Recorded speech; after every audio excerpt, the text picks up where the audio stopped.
Sophia, how many people are you showing in the main room now? Do the breakout rooms appear to be closed? 41 altogether. Okay. Are in the main room. All right, then I'm going to start.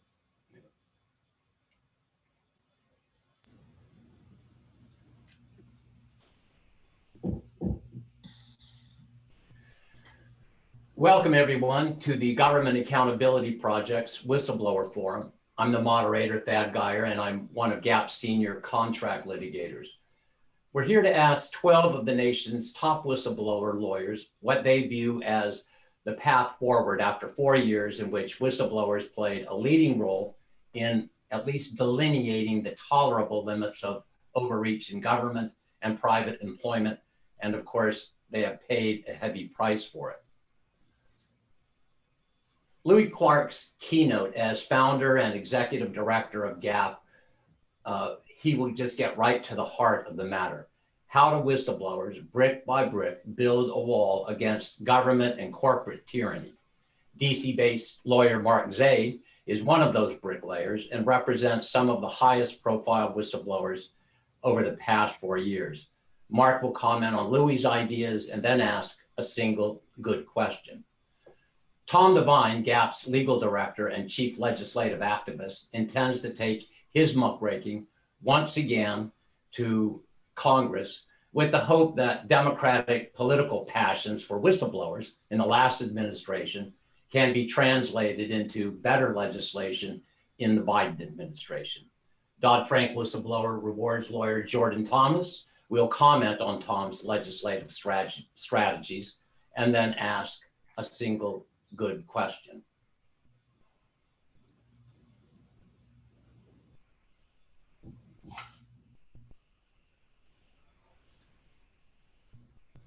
Lynn Burnaby challenges us to remember the original whistleblower law, known as the First Amendment of the United States Constitution.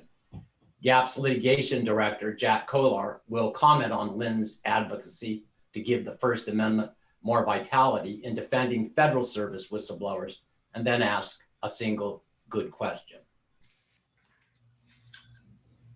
Billy Gard demands renewed attention to the increasing elusiveness of the most powerful remedy whistleblowers have, reinstatement. GAP General Counsel Karen Gray will comment on that hard to get remedy from GAP's experience and ask a single good question. Jason Zuckerman, well, Jason is unrelenting in our battle against forced silence on whistleblowers through coerced non-disclosure agreements that undermine the public and, of course, the voters' right to know.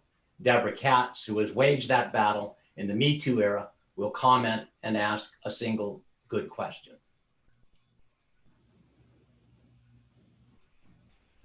And then finally, Stephanie Ayers argues that whistleblower lawyers in our quest for federal court jury trials can't in good conscience let the infrastructure of administrative adjudications collapse as they have been, leaving behind a two-tier system of justice.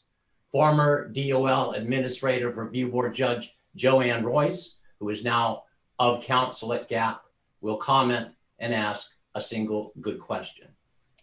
And so if we will unmute Louis, please, what should we be thinking about to advance whistleblower justice in 2021?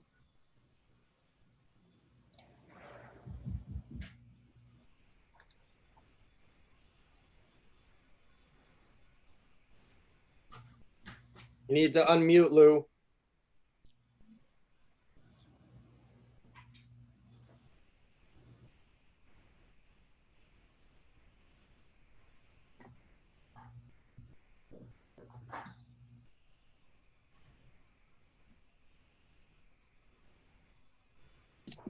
I'm sorry. Whistleblowers are the champions of truth, justice, and ultimately democracy itself. As we've seen over these past 4 painful years, they have become the most effective checks on abuses of power. I remember 50 years ago, at lunch, which was 4 a.m. at the Berkeley post office when Daniel Ellsberg blew the whistle on the Vietnam War. Then, of course, it was a Democratic president who lied to the American public and betrayed his oath of office. That event escalated the anti-war movement, and in many ways, it kicked off the whistleblower movement. In Washington at that time, at the Institute for Policy Studies, or IPS, Marcus Raskin was advising Daniel to go to the New York Times, and had, I've just recently learned that he actually had taken some of the documents and gave it to the New York Times, even without consent. We don't do that at GAP. But anyway, eventually IPS launched the Government Accountability Project and let us spin off a few years later. And meanwhile, of course, as we all know, the President Nixon's administration was undone by a whistleblower dubbed Deep Throat, as well as White House counsel John Dean. In those days, whistleblowers had a bad rap. They were considered finks and tattletales and rats. Our first mission at Government Accountability Project was to change the image to patriots who safeguard safety and health, our pocketbooks, and ensured scientific and engineering integrity. But the term needs further upgrading to guardians of democracy. After all, it was Mark Zaid's client, the anonymous Ukraine whistleblower, who set the stage for the first Trump impeachment and also began the great unraveling of Trump. But we needed that whistleblower as a catalyst. With his or her revelations came just what you would expect: suppression of truth, attempts by the White House, the Department of Justice, the Director of National Intelligence, to keep Congress from getting the vital information about the bribery, the using of congressional appropriated funds to force the Ukraine government to investigate Biden and his son. It did not work. Despite pressure and orders not to testify, State Department, National Security Council, and other staff in the executive branch testified themselves, becoming whistleblowers. That is what happens in the land of whistleblowing. One comes forward and others examine their conscience and they do the same. In a real sense, whistleblower courage is contagious.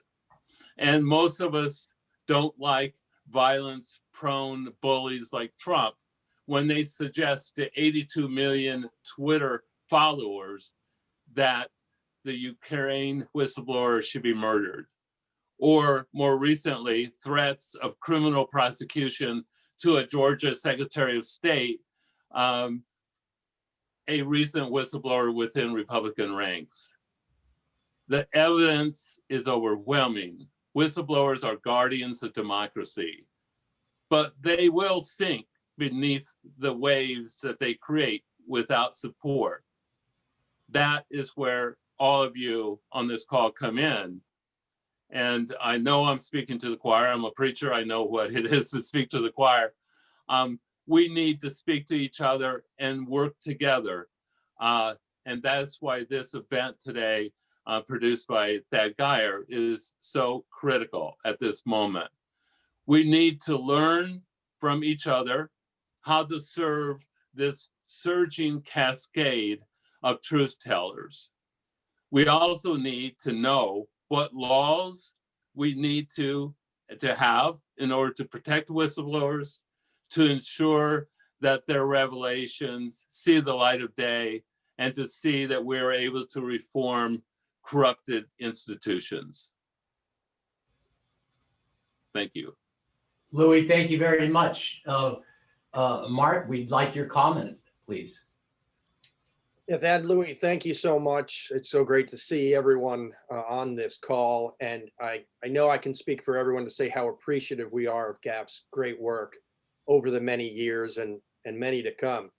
I obviously echo Louis's comments. And while I've been representing whistleblowers now since the mid-90s, the last 4 years really presented an incredible challenge. And during even that short period of time, I co-represented, as Louis mentioned, the IC whistleblower whose complaint led to President Trump's first impeachment. I'm now representing both Yevgeny and Alex Vindman, both Vindman brothers. Brian Murphy from the Department of Homeland Security, who's probably the most senior whistleblower perhaps ever, at least in recent memory that we can think of. And just among others, many of the senior officials at the U.S. Agency for Global Media. And while it was a really difficult time these last 4 years, we did see positive and brave actions of people inside the government who stood up to protect the whistleblowers.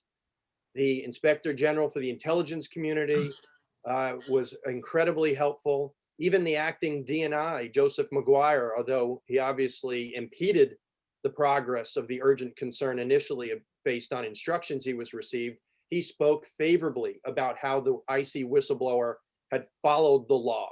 And that was so crucial for us when we were handling the case. The agency where the whistleblower worked never once retaliated. And still to this day, as far as I know, I no longer represent the individual, but there has not been any retaliation against this individual. And when we saw the trial of President Trump, Chief Justice Roberts, the only time that he did not read a question posed by a senator was twice by Rand Paul when he tried to reveal a name that some thought to be the whistleblower. That was something he did on his own, but it did reveal a number of gaps in the last 4 years, some of which Louis was referring to. The notion of anonymity for whistleblowers doesn't extend far enough. And again, Chief Justice Roberts did that on his own. There frankly was or is no legal protection within Congress to prevent any of those members to have revealed who they thought the whistleblower was.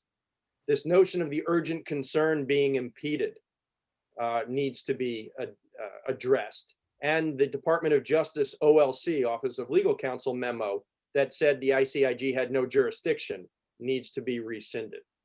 So Louis, my question for you goes off of some things that you said. We have never seen a president before so brazenly attack whistleblowers. And we probably have never seen a polarized country in the sense that it is now, at least in our lifetime on this call. And while the perception of whistleblowers may be high, and it's likely stemming from one ideological side that has built up in this last 4 years of against Trump, our work that all of us do is not limited by ideology or politics. We now have a new president, a Democrat. How do we persuade those who have been supportive, especially financially, that there's still so much work to be done and that we need to persuade whistleblowers to come forward in an administration that frankly they probably voted for and support? Because that's not going to make a difference. We still need these whistleblowers no matter who is in power. That's exactly why I think that framing the issue as very much of a preservation of democracy is so important. Because when we get into the Biden administration, there will be whistleblowers, as there were in the Obama administration, as we all know. And these whistleblowers, or these administrative officials need to be held to the same standards that we've been, invoking for the last 4 years under the Trump administration.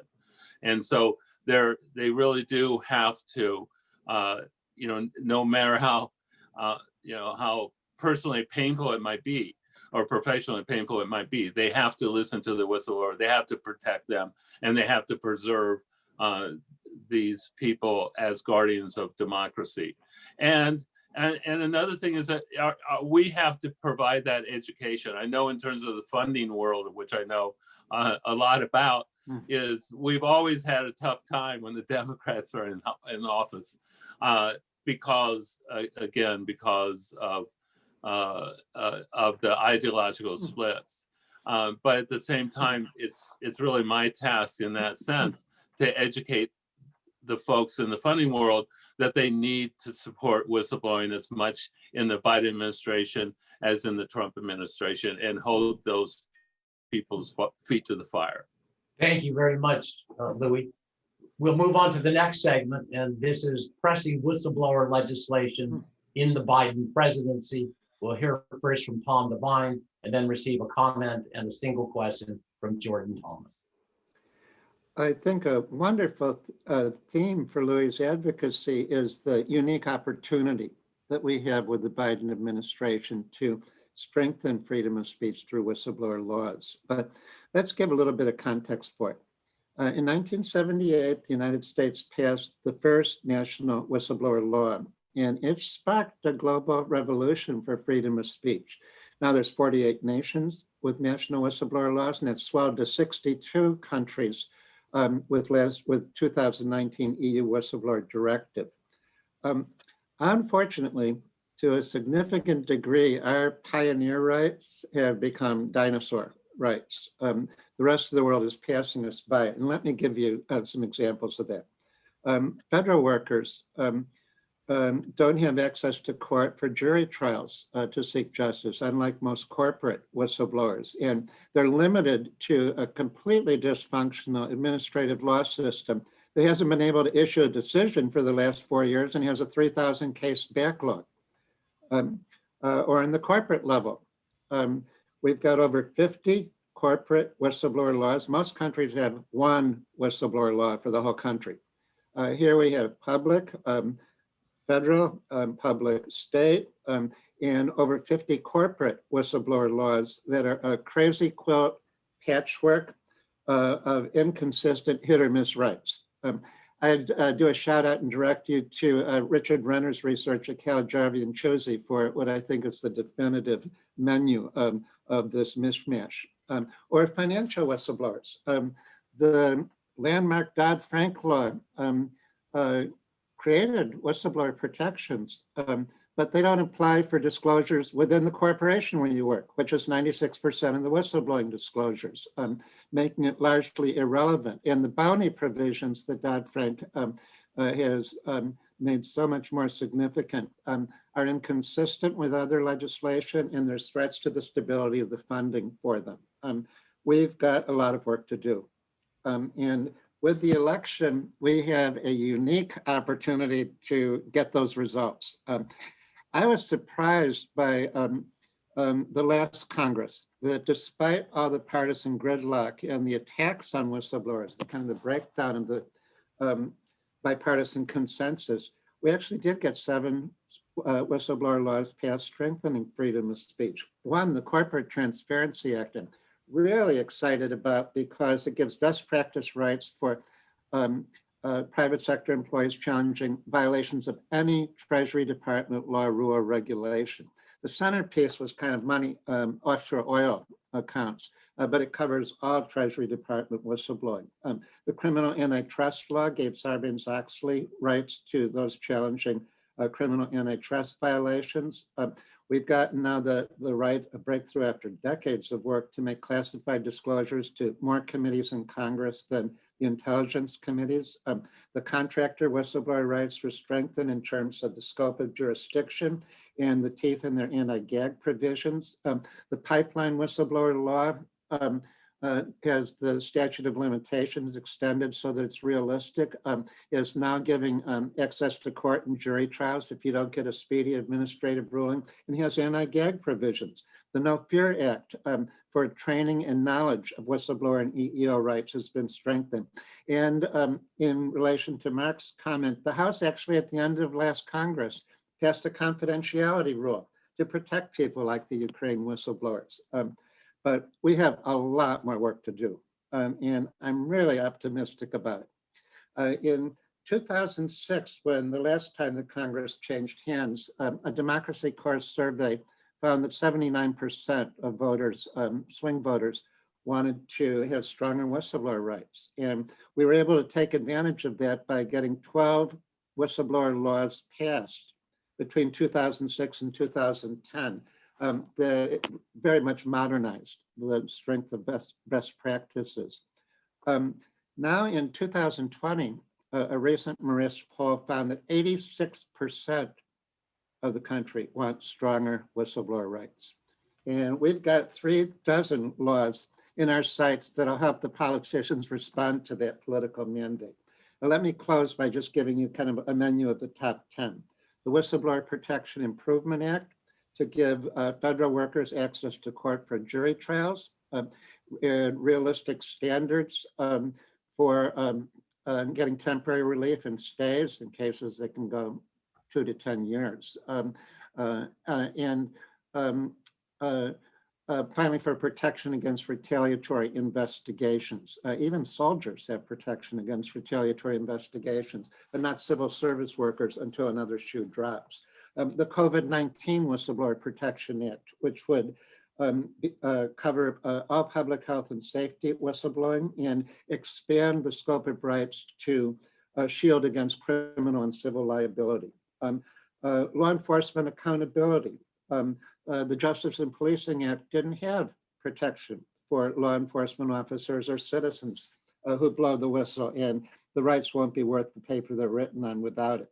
A Congressional Whistleblower Protection Act that gives equal rights to all people blowing the whistle to Congress, including intelligence and FBI employees, fixing Dodd-Frank so that it covers internal corporate disclosures, putting more teeth in the intelligence and military whistleblower rights that currently exist, making confidentiality protections functional government-wide, not just in the House of Representatives symbolically, overhauling the whistleblower system at the Veterans Administration, the Whistleblower Protection Office. The VA has 1/3 to 40% of all the whistleblower retaliation complaints in the federal government annually. And their office has been a Trojan horse, a trap. The ninth one is giving consistent functional funding basis for the bounty laws. And 10th, the one that certainly not last but not least, something that's a gleam in our eyes called the Whistleblower Consolidation Act to modernize all of the 24 whistleblower laws enforced by the Department of Labor to consistent modern best practices. Folks, this has been our vision for promising legislative breakthroughs, and I'm confident that we have a good chance to get them. But don't count on Congress. In the meantime, we've got to keep doing our jobs, litigating and defending whistleblowers, and it's very, very helpful if you folks let us know at GAP about any significant precedents, positive or negative. They're the foundation for our advocacy in Congress about what weak links need to be strengthened by statute, and what limbs really aren't so thin because the courts have given us support already through precedents for them. And it's an exciting time, and let's do it. Thanks very much, Tom. Jordan, what do you think? I couldn't agree more with all of the speakers that have spoken so far about the unique opportunity that we have in this moment. One of the things that GAP has been so good at for so long is they had a vision for what the law could be, and they've played the long game, and they've been successful. To me, I believe that this unique time also presents some challenges. I think that we've seen increasing politicization and partisanship within the parties, which makes it very difficult to get basic legislation like the last year's budget passed. We have an environment where the Democratic majority is razor thin, and it may only be a majority for another 2 years. And we have, a long line of special interests that are waiting to get their issues before legislators. And so to me, we have to look at this and figure out the best way to achieve our highest priorities.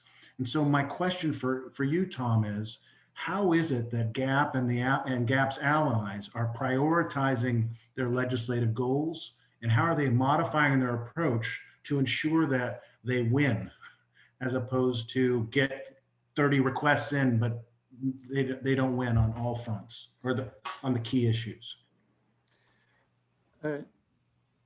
Our strategy won't be that much different from the ones that have already gotten close to 3 dozen whistleblower laws passed previously. It's absolute loyalty to the bipartisan premise of whistleblowing. This is the foundation of democracy, not one side or the other's political agenda in our party system. And I'm actually quite confident, Jordan, that we're going to have a return to active Republican bipartisan support for whistleblower rights now that the Democrats are controlling the power buttons. That gives them the leverage to have effective challenges to the majority party's policies. So what we're going to be doing is trying to develop the broadest, most ideologically diverse grassroots space possible for the legislative advocacy. The two resources, wonderful resources I'd like to highlight is the Make It Safe Coalition, which is 75 NGOs that span the ideological spectrum, from the most conservative to the most liberal. And we're all united by our commitment to whistleblower protection, whether or not we agree with the particular issue the whistleblowers are raising. The other thing that I'm just really excited about is a project that's being led by Dana Gold at GAP called the Democracy Project Initiative. It was originally organized to help keep the election honest and oversee the transition. But Dana's continuing the work, and in about a week, she got 250 groups spanning the ideological spectrum onto the letter seeking a whistleblower rights mandate by the new administration. And we're going to get a lot more than that too. Well, I'm very excited to hear that. And obviously we're all Thanks very much. with you. Our next segment is the most elusive remedy, reinstatement choices for whistleblowers. And we'll hear from Billy Gard, and then Karen Gray will make a comment and ask a question. Billy.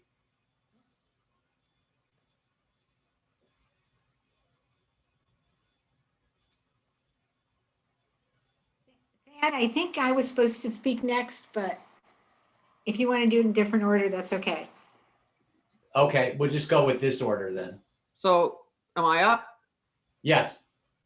Okay, so thank you very much for having this forum and for all of the work that everybody has done that's on the program to make sure that there's a absolute commitment to continue the work that's been done in the past. Everything that everybody's been done has been so helpful to survive the legislation work, the newsletters and legal research. You know, Jason's put out the newsletters. Debbie Katz, your firm has done the publication of successes and failures. Has really, at this point for me pretty much a solo practitioner, all of us kind of isolated in our homes, working remotely. Keeping in touch with all of that has really made it possible to survive the last 4 years, as all of us have watched kind of in horror as all these things have developed. I do a lot of training, and I've been anxious to start to use media clips of our president proving exactly what an illegal motive is all about. And now we'll be doing that. I want to focus on the remedies, a very practical issue that I think needs to be addressed within the work that Tom is doing and legislation, and just talk about it from a practitioner standpoint, and the challenges that all of us face as practitioners to get to the right place. Obviously, our clients drive the ultimate answer.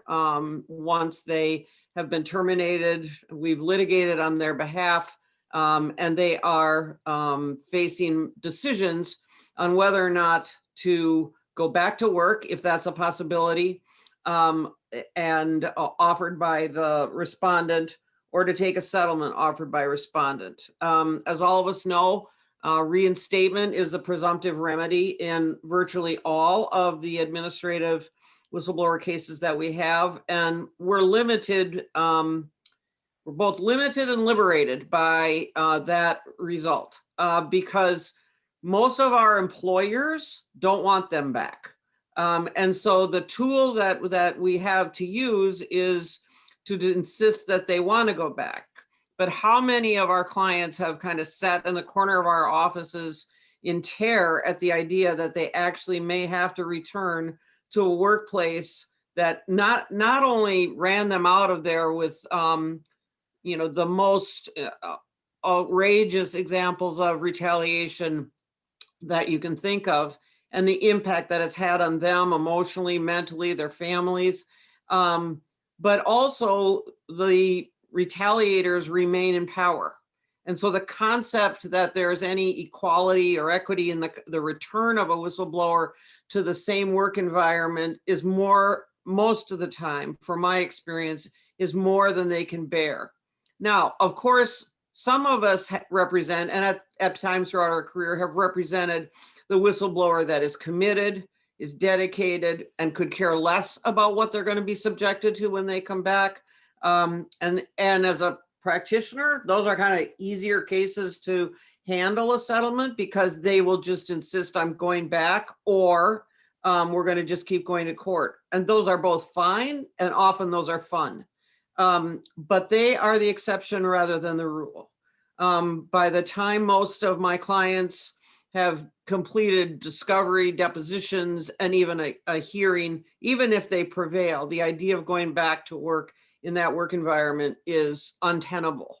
And so the fundamental foundation, although certainly grounded in good policy, it was a really good idea to say proving that you can't retaliate against a whistleblower is letting them walk back in the door with a victory sign to prove to others you can't get away with it. 3 years, 4 years, 5 years later, letting them come back to work is a hollow victory most of the time. And so I believe that there really needs to be some work done on remedies. I think under the new administration, the Department of Labor can do a whole variety of things on the basis of the laws that are already out there, whether it's rulemaking or policies that would require the DOL to take more immediate action on issues of chilling effect on the workforce, to make the results of any kind of settlement or proposed settlement be required to address the working conditions and the behaviors that were exhibited and led to the whistleblower being terminated. The Nuclear Regulatory Commission separates out the perception of retaliation and goes after those issues as much as it does the actual retaliation. Now, all of those are, there's light years of work to be done, but I don't want to have us lose the potential, not just of legislation, but of rulemaking and policy changes that would allow all of us as practitioners to have more tools in our toolbox to force the addressing of the bad behaviors, to require the kinds of training that can make some difference, as well as the kinds of more progressive reactions to whistleblowing that can make a big difference.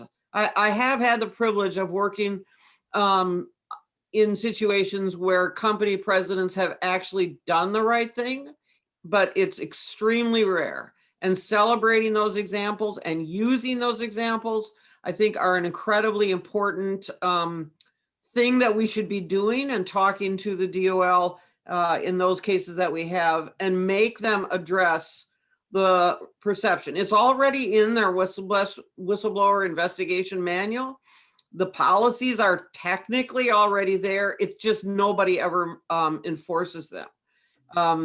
So my focus or my request to Tom is in legislation, let's talk about and think about ways that we can make more realistic remedies. I mean, obviously, probably as everyone on this call would like to get our cases in front of a jury and have juries award multi-million-dollar verdicts over and over again until it becomes a financial incentive for companies to stop whistleblowing. But that's not likely to occur for all of us that represent people in industries that don't have those remedies. There are, as all of you know, some of the environmental statutes that have punitive damages. Let's use them. And let's work together in cases where we're on the way up in the court and we need amicus briefs and we need help and we need issues that we're not just looking like we're on our own in terms of a particularly important issue in a case. Networking, I think, is important on those things, but I'd also like to see some real changes in the way we approach the kind of archaic way the remedies situation is involved. So let me stop, and I think Karen has a question for me. Thank you very much. So Karen, what do you think here? Can you make this work? Well, first, I just want to say hello to Billy. I haven't had a chance to speak with you in a while. It's good to see you, and thank you for always supporting GAP in your work and in just providing mentorship for so many of us. So my comment actually focuses on the no rehire clauses that we often see in settlement agreements. It's been our experience that there has been a near universal rejection by employers to reinstatement of whistleblower employees. And yet GAP Council, as many advocates do in this particular area, have a strong stated value that whistleblowers should be able to get back to work. And in fact, the clients that come to us, they come to us with that goal. The idea of no reinstatement often for clients initially is a deal breaker. And some of our clients want to reject any settlement provisions that don't include that and would prefer to go to trial. So as we structure these settlements, as advocates, it remains our responsibility to give clients as much of a choice between the opportunity for reinstatement and getting them back to work as it is to get them comparable compensation in lieu of that, in lieu of being able to return to their jobs. So my question for you, Billy, is often the only thing that a company wants to do is to get rid of the whistleblower and to push for a no rehire clause. So how can we maximize the value of a settlement for the whistleblower and still protect public policy issues that equate reinstatement with justice, or at least the choice of reinstatement? Those are great questions, and I appreciate it. I think that most of our clients are too old to start over in terms of a career. So leaving the agreeing to a no rehire clause for most of them is a career ending and poverty choosing choice. Part of that, I think, could be remedied by some decent cases from the Department of Labor that gave us guidance and were brave enough to say, it's not just 2 years to get back to some job, but a case that actually looks at the impact of leaving and puts some dollar figures on the table that make the monetary reimbursement, that is the cost of terminating a whistleblower at age 50, is the rest of their career. And those are the kind of monetary hits that a company is going to take notice of. If they can, buy off a whistleblower for $250,000 or less, it usually is more advantageous for them to just fire them and take their consequences. But since we are looking at DOL remedies as precedent, we haven't got great DOL remedies that actually look at the reality of what a payment or a payout would be that would remedy it. Plus, if the payout is silent, if there is a piece of this whole settlement that they just go away quietly and nobody says anything, which of course all of us face every day in proposed settlement agreements, there's been no whistleblower explanation. No, the company hasn't taken any responsibility or publicly acknowledged we fired this whistleblower and we shouldn't have done it and we're making these changes. And again, I think the Department of Labor is empowered without requiring new legislation. I think they are empowered with the legislation they've got, if they would use it, to require that, to ensure that any whistleblower settlement, even if the money is right, acknowledges what happened, what was wrong about it, and what kind of remedial actions the company is going to take.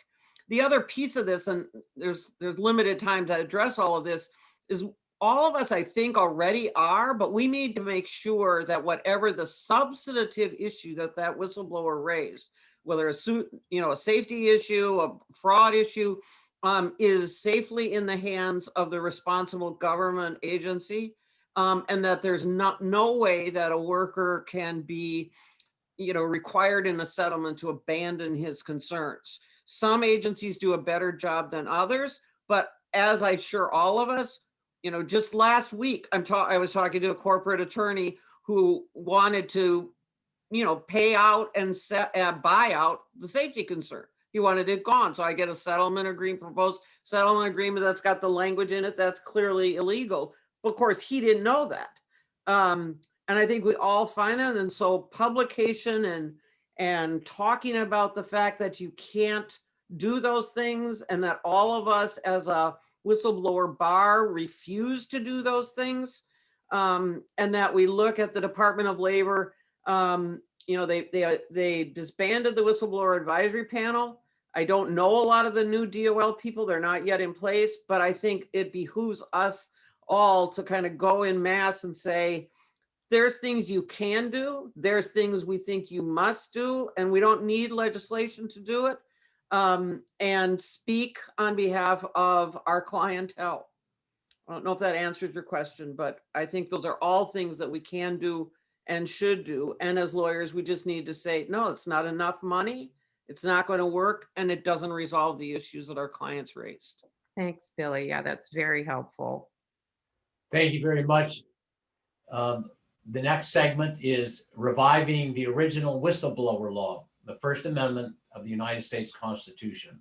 And we will hear from Lynn Burnaby and then a comment by Jack Kolar.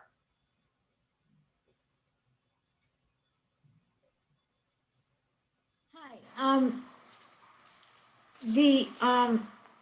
For those of us who are old enough to remember, we used to litigate what they call Bivens claims under the First Amendment. And in 1983, in Bush v. Lucas, the Supreme Court closed off that avenue in most cases for federal employees. And there's sort of two elements to most whistleblower claims. There's the damages, and then there's injunctive relief. And the Supreme Court in Bush v. Lucas said damages are no longer available for federal employees bringing whistleblower claims, which was a big blow to the whistleblower bar. And so after that, interestingly enough, at least two circuits, including the DC Circuit, which is pretty important, the DC Circuit and the Third Circuit have maintained that federal whistleblowers who have First Amendment rights can pursue those in terms of injunctive relief. And injunctive relief means if they want to be reinstated to their job or some other kind of relief that a judge can order. And there's very few cases currently in the courts on this. And I wanted to go over the two circuits, the DC Circuit and the Third Circuit, what they've said about this, because it's sort of unusual and there's a sliver of hope there. And one is that the DC Circuit has said, well, we won't allow damages, we will allow equitable relief, which means reinstatement. And ironically, the Third Circuit, in an opinion by then Judge Alito, said, we agree with the DC Circuit, and there's a presumed availability of federal equitable relief against threatened invasions of constitutional interests. And so the real issue is, how far does this go? How good is this remedy in the two circuits where we have it?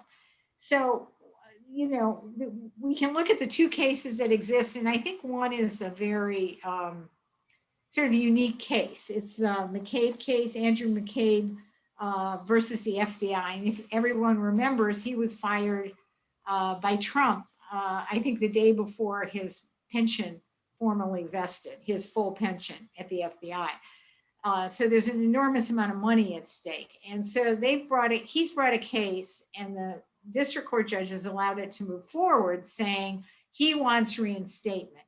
And in this case, I think it's pretty easy for the court to order that relief, given that he would be reinstated for a day, get his full relief, and then he could retire with full retirement. There's another case also, which is in a similar situation, the Chmielewski versus Wheeler case, which was filed just October of 2020, which also asks for reinstatement of a non-career SES employee who blew the whistle on illegal expenditures by the administrator. I think, there's two things to remember as to whether these are actually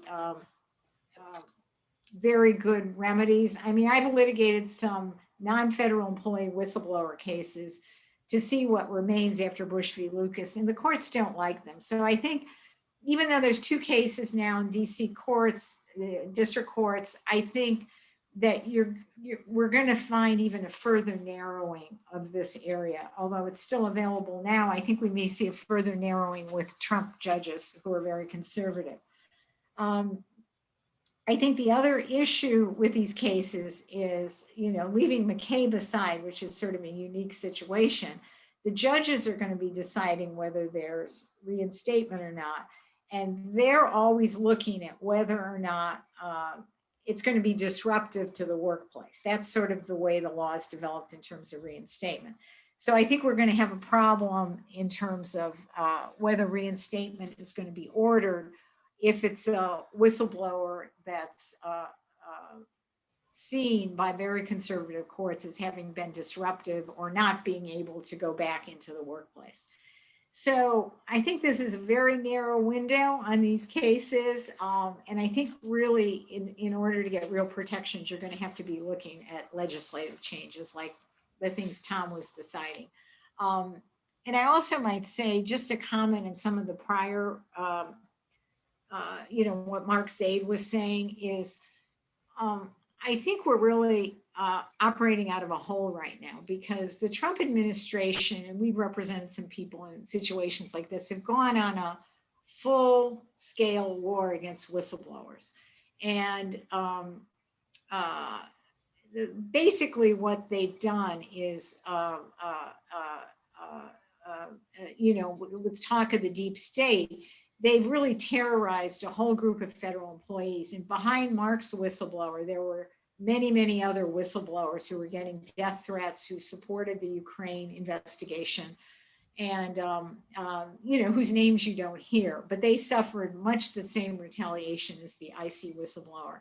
And so what I think we're working from is a terrified workforce right now, a federal employee workforce, which is very scared. So I think we have to get, we've basically, through representation of a lot of these people, have found all the holes in the system and really have to plug them up with the new administration. Thank you very much, Lynn. Let's say hello to Daniel Ellsberg. Thank you very much for joining us. It's a real honor to see you again. It's the first time I've seen you in Zoom, but thank you very much for joining us. Let's have a comment from Jack Kolar, GAP's litigation director. Sure, thank you. I agree with Lynn that the First Amendment is a right now a viable remedy in the DC Circuit and the Third Circuit. The biggest, by the way, GAP is counsel to Mr. Chmielewski in his lawsuit. We brought the lawsuit, and the biggest obstacle, I think, in the case of federal employees is the Garcetti ruling that duty speech is not protected. It's only protected if it's citizen speech, because most of the time the wrongdoing that a federal employee would observe is going to be wrongdoing that occurs in the government, in the workplace, and probably within the scope of their responsibilities. But even with those obstacles, this is a good remedy because it's available even to federal employees who are not within the employees categories that are protected by the Civil Service Reform Act and the Whistleblower Protection Act. That is probably the case with Mr. Chmielewski, but he is protected by the First Amendment. The second thing I want to make, the second point I want to make is that we might think that this would be available only to whistleblowers in DC or in the Third Circuit, but the courts have held that that most federal agencies are headquartered in Washington, D.C.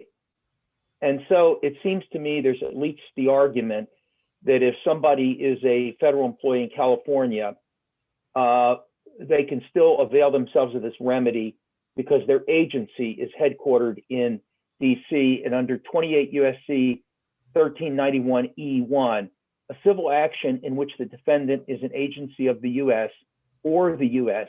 may be brought in any judicial district in which a defendant in the action resides. So for venue purposes, a federal agency resides where it is headquartered, usually Washington, D.C. Now, I'm going to proceed immediately to my question in view of time running. Lynn, can we expect the courts in DC and the Third Circuit to reinstate an employee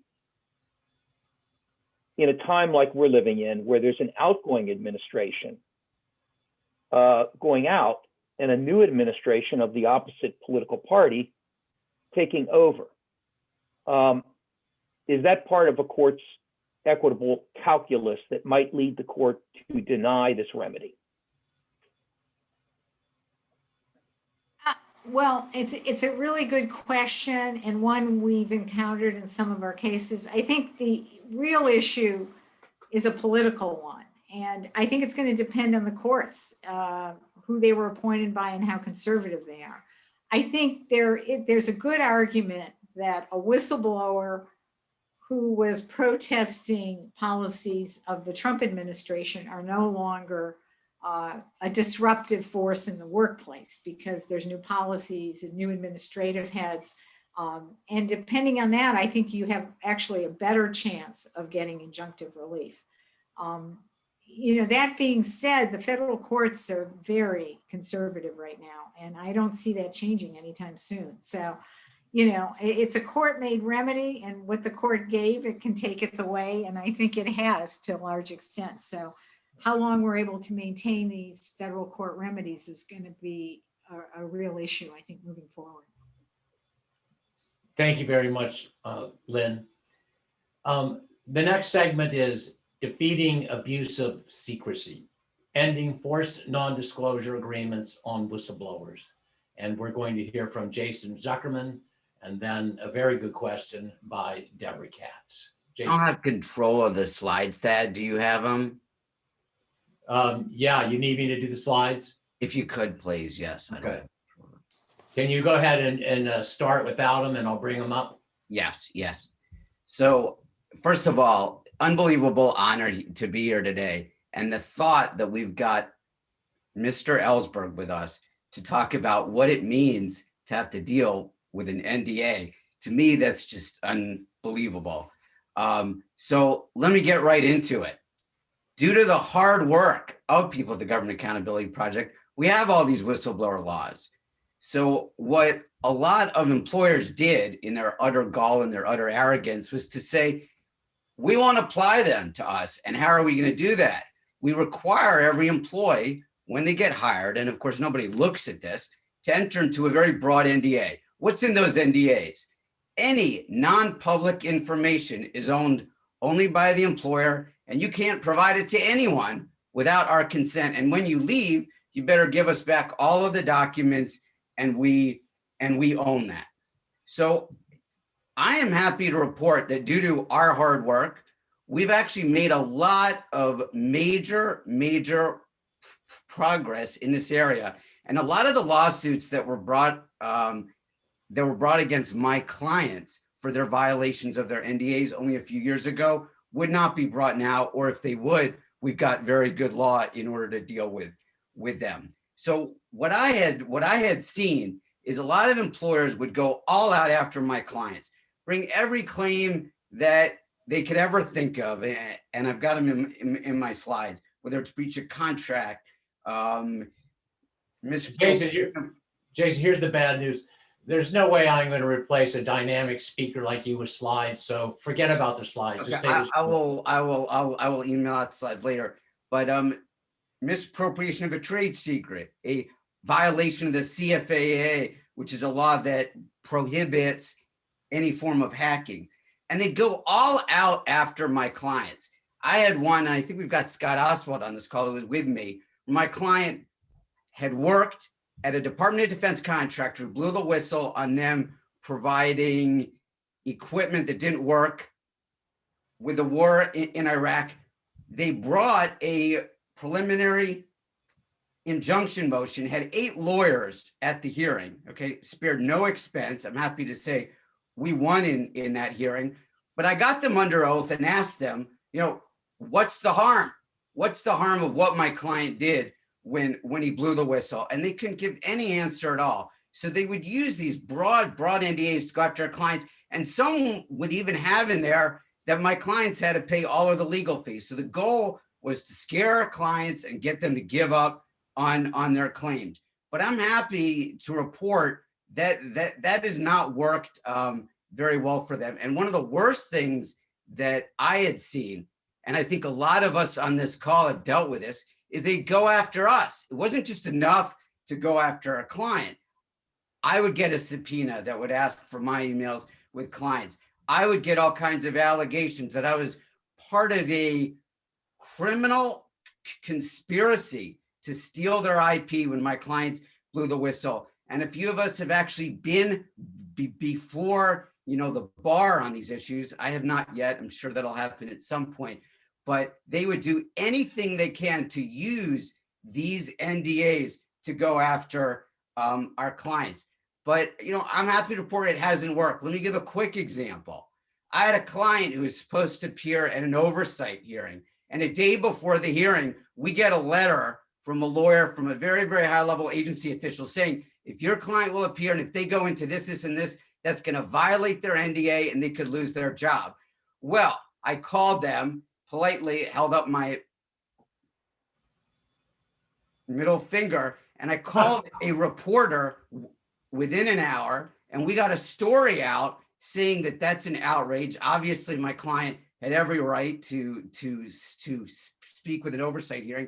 And I'm happy to say that at the beginning of the oversight hearing, the head of that oversight hearing made it clear that it was an outrage for the agency to even try to use an NDA in clear violation of the Lloyd-La Follette Act, which, by the way, is more than 100 years old. Where have we won this war?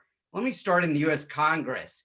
In almost all of the new laws that protect whistleblowers that have been enacted since 2001, there's a specific provision that states the rights and the remedies provided for in this law may not be waived by any agreement, policy, form. That's in the anti-retaliation provision of the Sarbanes-Oxley Act and in a lot of the anti-retaliation laws. And we can use that in all of our, in a lot of the claims we bring in order to go into court and say this is not a valid NDA to the extent that it would override this law. We just had a major win just earlier this month as a result of the hard work of people at the Government Accountability Project. As part of the annual DoD authorization, they got a specific provision in that says to the DoD, you can't award any contract, do any work with any company that would prohibit an employee from blowing the whistle on any form of waste, fraud, or abuse. So anyone who's got any work out of the DoD can't use an NDA like that anymore. And if they sue us, we can go into court and show it's not a legally valid NDA.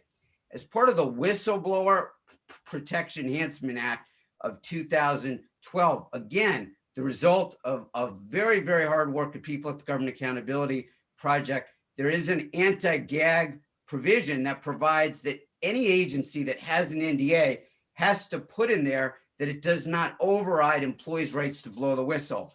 When I held a high-level position at the Office of Special Counsel, we were able to use that, go to a lot of agencies and get them to rewrite their NDAs and to withdraw them.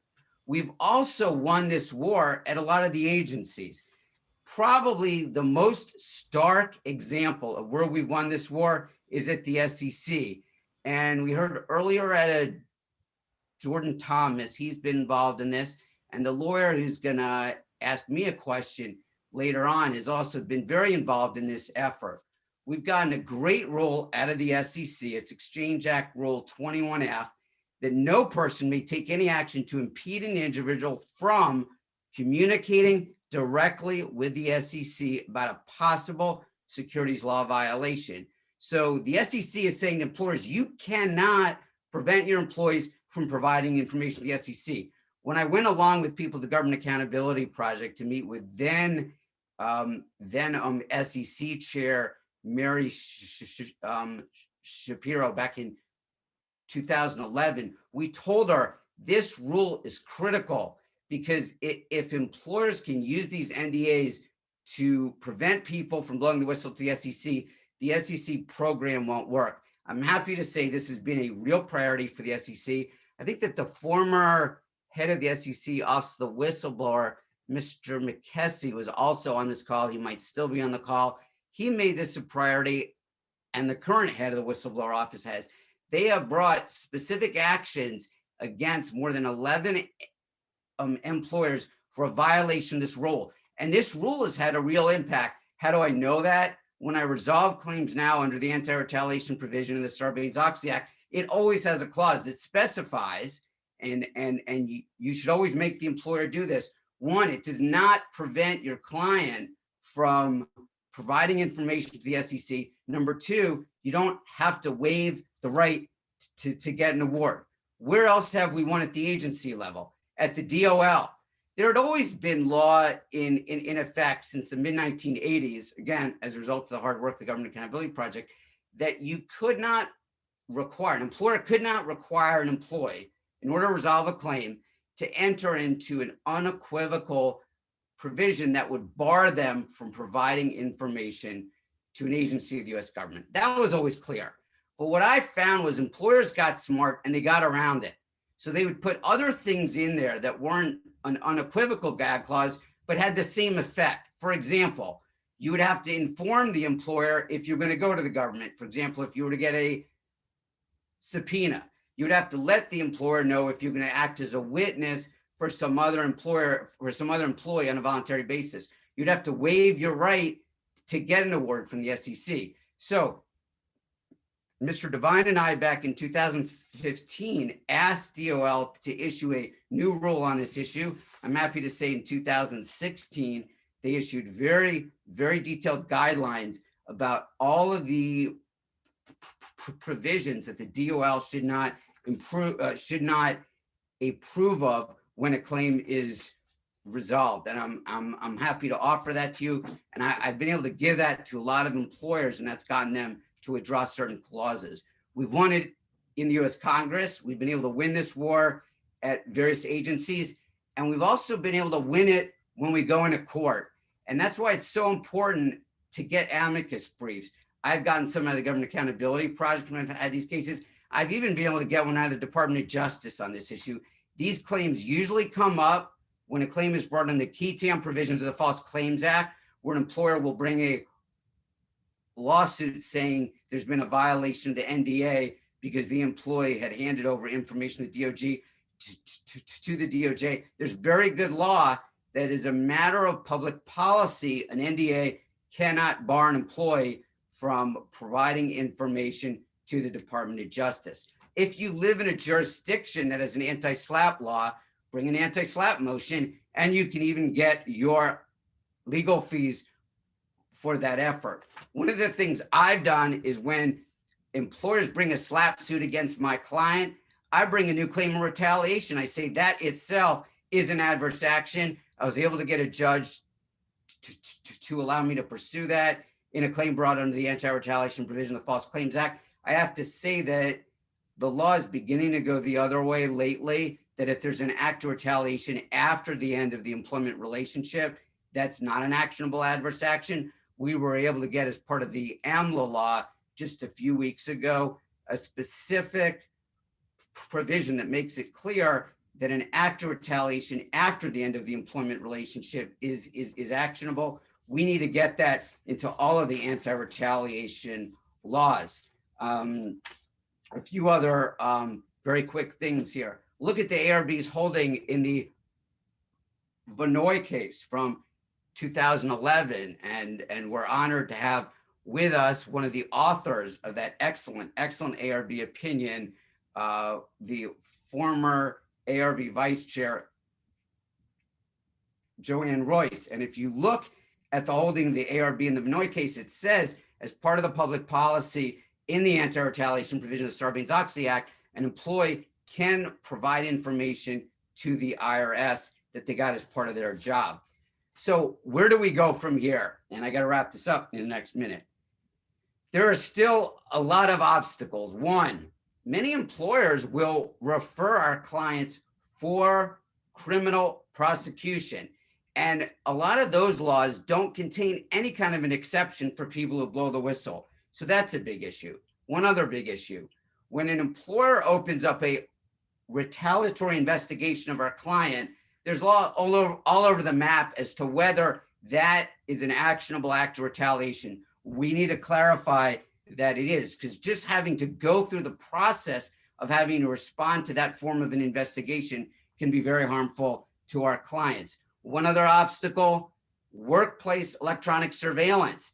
Employers keep track of everything our clients do and know what they're up to. And that's why for certain clients, I had them snap an image of an email on a work computer, and I give that over to the SEC. So there's a lot more for us to do, but I heard one of the speakers early on spoke about an amicus brief. This is a war we can win. There's good law. We've been able to do a lot over the past few years. We've made good law. There's more that needs to happen. But I think when we have these issues, we need to help each other out, whether it's an amicus brief or some other help. But there's a lot of good law out there. And I think we can win this war. Well, it's an honor to be here with you today.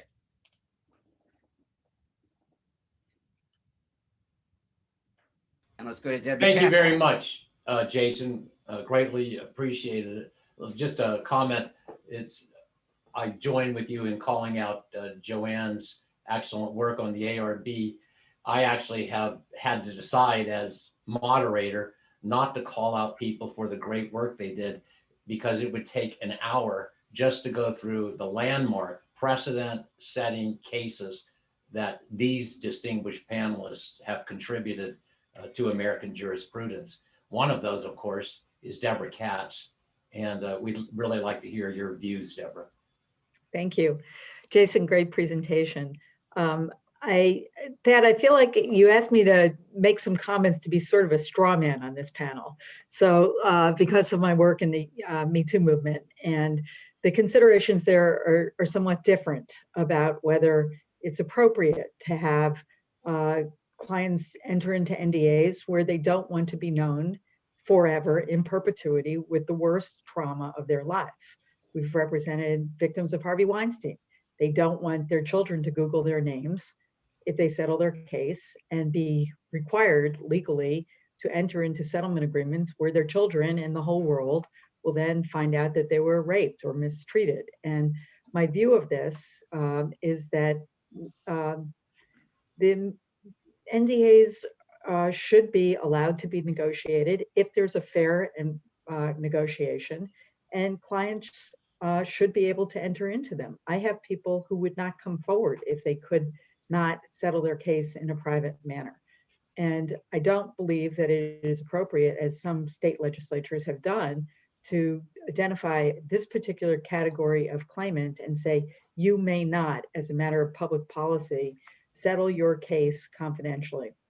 Our clients, if to the extent that they want NDAs, should be able to have them as long as they're negotiated at arm's length. And I think that what it does is it puts this category of claimant in a worse position than others. There's just no public policy that's appropriate to say you are deputized to protect future victims of harassment from coming forward by your name coming forward with these allegations. So I think you asked me to talk about that particular issue. And I think that it's just a more nuanced consideration. I agree with everything Jason said about what needs to be done here. And I guess my question to you, Jason, is we have been in situations where employers, and I think there are different considerations when it's federal government, but where a company has required an NDA as a condition of a settlement. The client needs a settlement, needs to be able to feed their family and bridge to the next job. And the client really wants to continue to blow the whistle, but also wants to enter into a settlement. And my question, which is one we deal with a lot, is how our clients have their cake and eat it too? Because I think that there are ways to do that, to settle a case and then to come forward with the allegations in a safe manner. So can you address that? Would, and let me just start by saying that I agree with what you had said, that we have to always keep an eye on the ball here. We are very, very honored to represent these clients, and as advocates, we want to impact the law, but there's a human being here, right? And as a matter of all of our obligations as lawyers, the ethics rules, we have to look at what is really in the interest of our clients. At the end of the day, that has to be the most important thing. However, I know you have clients who were the victims of that evil monster, Harvey Weinstein. And he and many other people got away with it all these years because of these NDAs. And they'd hire horrible lawyers who would go after people in the worst way if they would ever violate those NDAs. So we have to ask ourselves, as you have, how can we get very good relief for our clients, let them move on, but also make sure that the issue will be adequately dealt with, so there aren't other victims, so there aren't other people harmed. And I think we got to think outside of the box on this, right?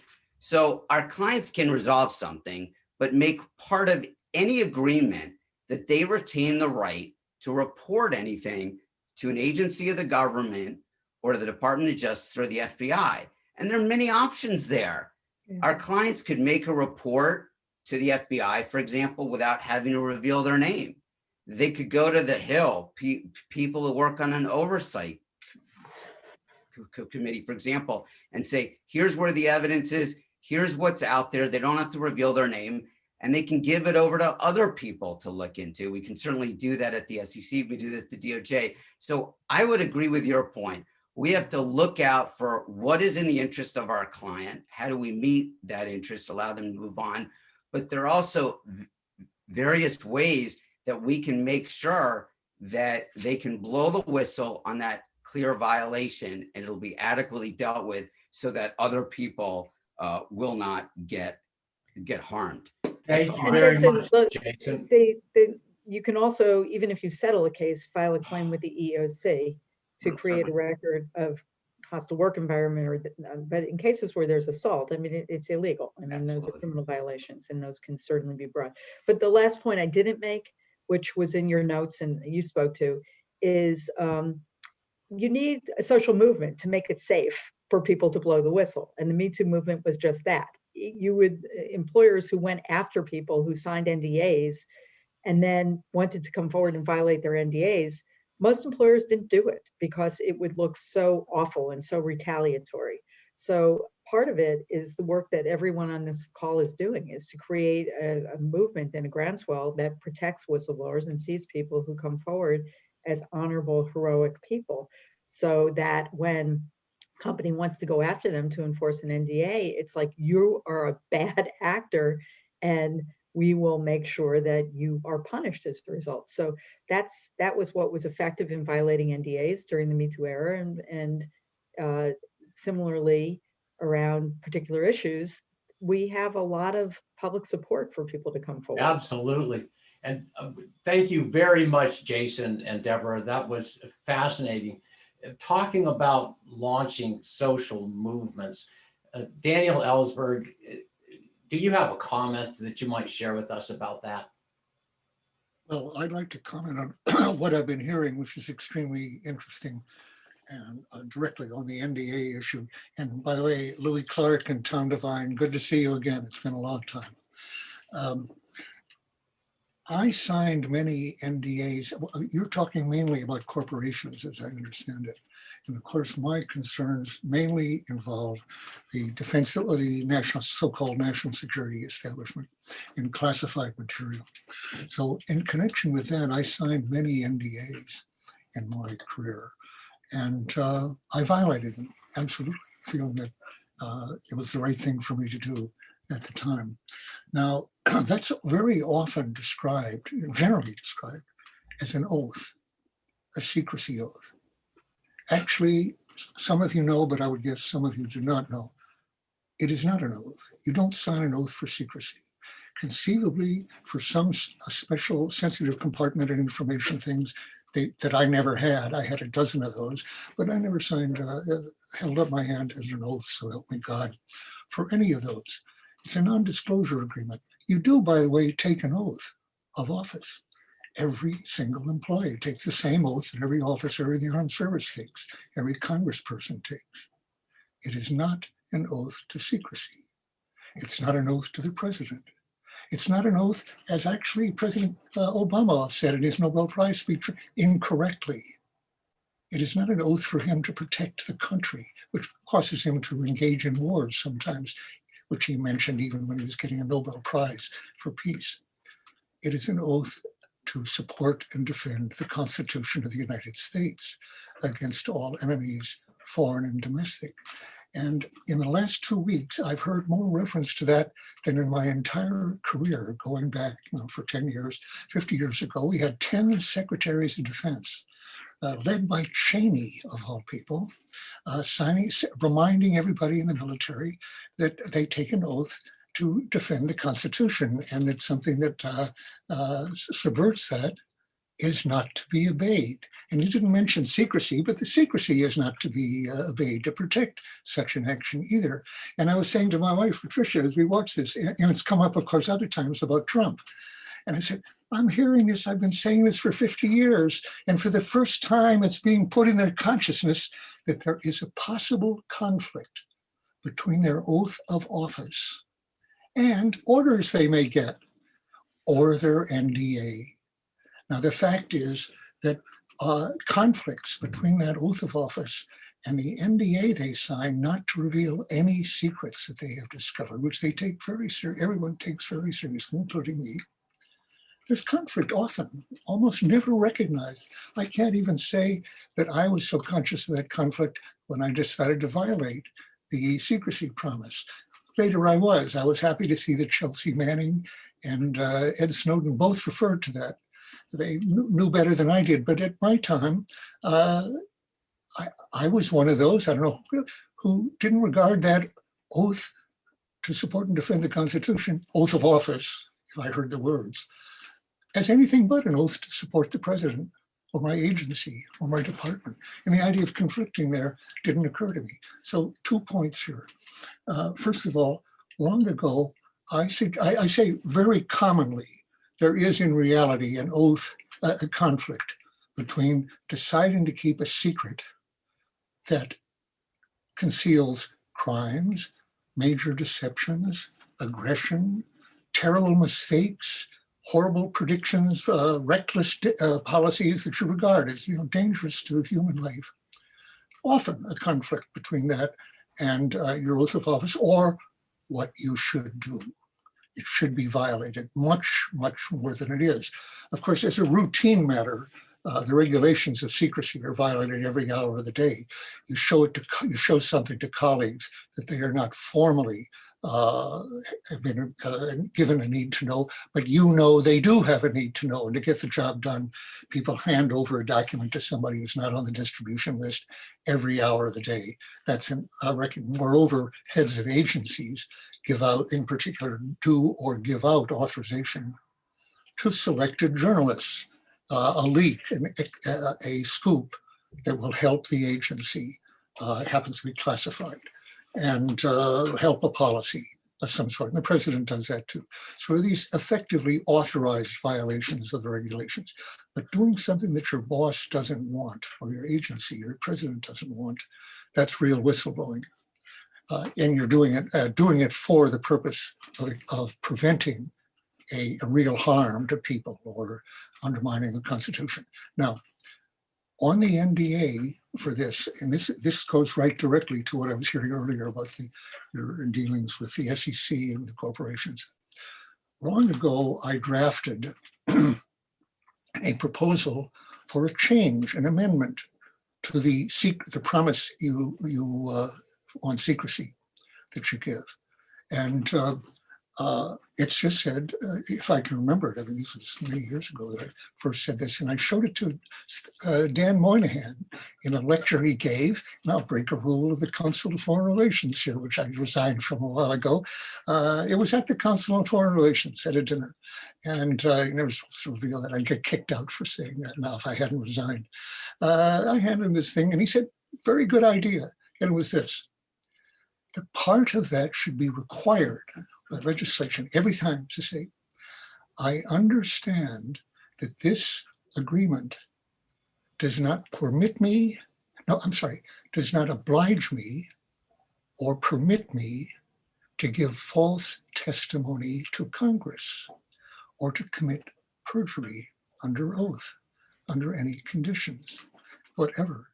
Now you can imagine expanding that, in some way, but that's very narrow. I had very much in mind Richard Helms copping a plea, but basically his defense at one point, I think it had to do with Chile, the overthrow of the democratic government of Chile, which he lied about before Congress, but he explained that he felt he had an obligation to lie about it. And that was sincere. Everybody in the division would regard, yes, he had to lie about that. That was a covert operation. It did involve deceiving Congress under oath as to whether we had overthrown a democratic government. So Elliot Abrams made use of that same, but this isn't a pulling from out of field somewhere. Everybody agrees. Oh, when I sign this, I'm obliged to lie to Congress or under oath if it comes up. Now, I'm not saying that if they signed this, they wouldn't still feel obliged to lie if their boss told them to, or that their jobs, they would know that their job depended on it and so forth. They would feel, the policy might defend it. So they could still lie, but this would have informed them that they did not have a legal basis that obliged them to lie or absolve them of any opposition on any legal challenge. In other words, I actually think, given the identity of these people as being the president's men or women now, they're going to lie, when their boss wants them to, just about as much. But it would mean that they had been alerted to the fact that they might be asked to commit perjury and they didn't have a legal basis for doing it. And I think it would alert them as they signed this. By the way, when you sign this for all these things, I said I did it in the Marines, State Department, Defense Department, every time I got a new clearance and everything. It did say at the bottom, and you know, I quit this in about 1970, my last one. It says at the bottom in footnote, I understand that violating this obligation to keep all secrets under all conditions, unconditionally, lying, crime, murder, whatever it is, may subject me to prosecution under 18 U.S.C. 793 paragraphs D and E. Doesn't say Espionage Act. It says 18 U.S.C. 793 paragraphs D and E. And the reason that's engraved on my memory is they were right. You might be subjected to this. I was subjected to it, but I was the first. Two more before Obama cases, and then 8 or 9 under Obama, and more than that under Trump. So it's true now, it really does happen. They didn't tell me in my case, no one ever had been prosecuted. I was the first. And that was because it was regarded as probably conflicting with the Espionage Act. I'm sorry, with the First Amendment. But let me then just say, I know I'm going on here, but the next point is on the Espionage Act, I was the first, and now many people, mainly plea bargains, under threat of heavier sentences. The reason no one else had ever been, and most of you know this, but not all, that no one had ever had been subjected to this before me, and only 2 after me, until 2 cases until Obama, was that it seemed too much to conflict. The Espionage Act applied as in such a way conflicted with the First Amendment, freedom of the press, freedom of speech. And so they hadn't brought a prosecution, though they considered it in a number of cases. Then the experiment was to apply that to me. Now, Mel Nimmer, who was at that time the leading constitutional lawyer on law of information, Melville Nimmer, wrote an amicus brief and later a law review article saying that by any previous standard, Daniel Ellsberg was not guilty of the charges I was charged with, which included theft or conversion. And he said, and if the law, Espionage Act, is so applied, it would be unconstitutional. And articles on the Espionage Act, 2 articles by Harold Edgar and Benno Schmidt, major scholars, had pretty much the same attitude. That has never been tested in the Supreme Court. So now move directly to this. You cannot get a fair trial for a whistleblower under the Espionage Act, under the charges all these people have been charged with. They are not able to tell a jury why they did what they did, what the impact they hoped for, what the actual impact was, what harm they feared or what actually occurred, motive, impact, not. The Espionage Act is a strict liability act.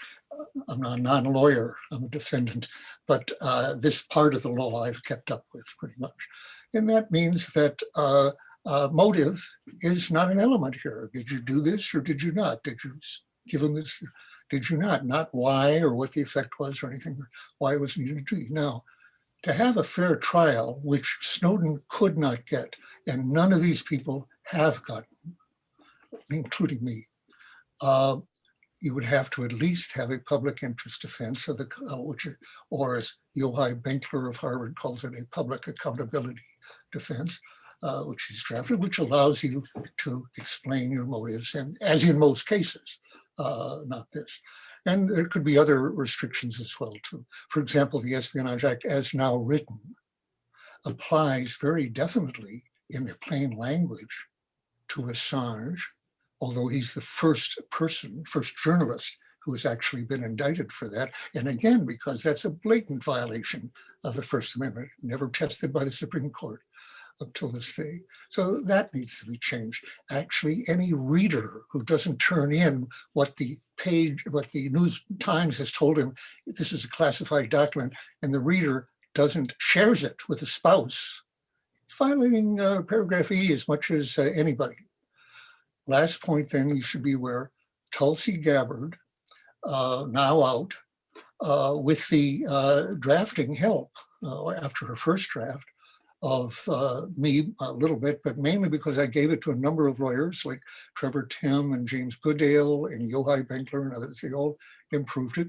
And she did introduce a resolution. And I wish, I don't know technically how to just hand this to you here.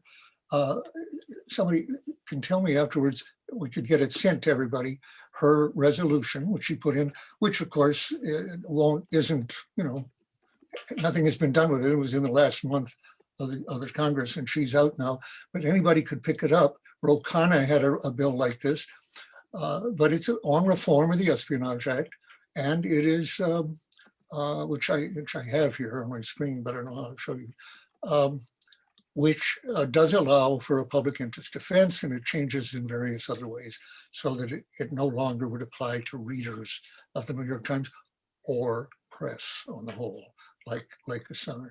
So you should be aware of that.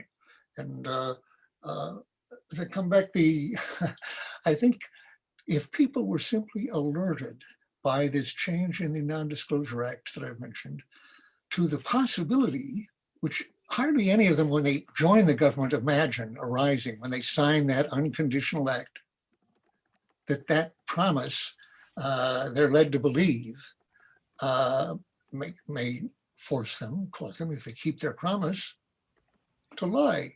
By the way, you will lie in the government all the time if you have special clearances in particular. Do you have a clearance for Q? No. Clearance for Q, what's that? If you have it, you're not supposed to reveal that such a thing exists, let alone share it with somebody who's not. Okay, so, and of course, to lie to press in general, keep secrets. But they think that this provision, that it doesn't permit them or allow them just to lie under oath, would alert them to the fact that they might be asked to keep a secret that shouldn't be kept. And nothing suggests that to them in their early government experience. It may not take them too long to discover that does arise, but then I've signed it, too late. I've committed myself for life. My soul, it's omerta. Do you know what the oath is when you join the mafia? The oath of omerta is that the made man, do they have women, made women? I've never heard of one. But the made man holds an image of a saint in his hand, a picture, and it's burnt. And he burns in his hand. And he says, may my soul burn in hell like this piece of paper if I should divulge to anyone the secrets of the organization. That's the oath. Well, people, and it's very necessary in a way, because what he's going to be asked to do, he knows very well, is do almost everything illegal, like CIA. But in this case, murder people, run prostitution, gambling, dope, and so forth. So it's serious stuff, and secrecy is the essence, no matter what you're told, and obedience. Well, people in the government are led to believe, and in practice, for career-wise, it's true, they're taking the same oath, and we should change that. Okay, long lecture, but you can see it did follow in the NDA sense directly from what I heard. So congratulations. The question about telling the SEC and so forth should be applied to Congress, to courts. They shouldn't be allowed to lie to Congress and courts as they do constantly. Thank you very much, Daniel. We greatly appreciate it. I'm going to ask Tom Devine to express the appreciation of the Government Accountability Project for you joining us. And I'm going to ask Tom to give a very brief substantive response as well, because he has certainly been working on the precise dimensions of secrecy and abuse that you've referenced, Daniel. Tom.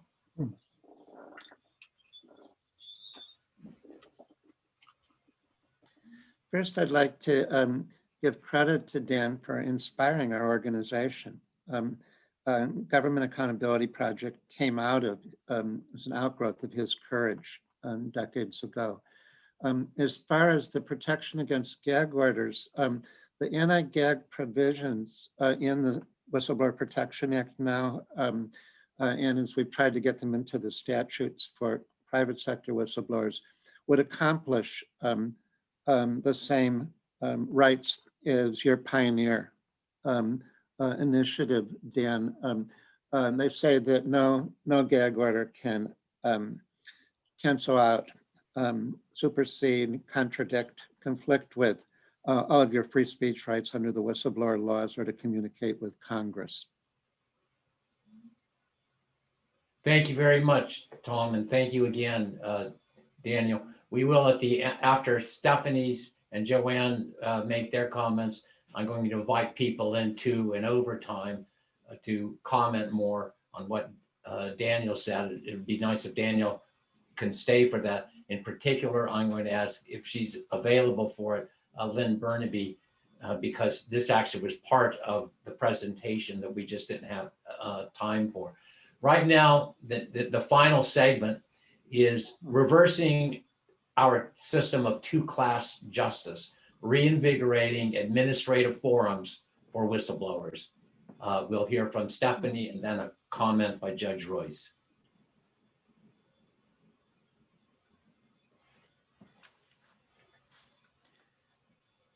Mute, Steph.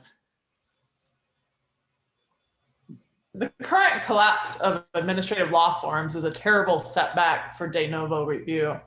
Modern whistleblower law is a statutory creation existentially linked to administrative law.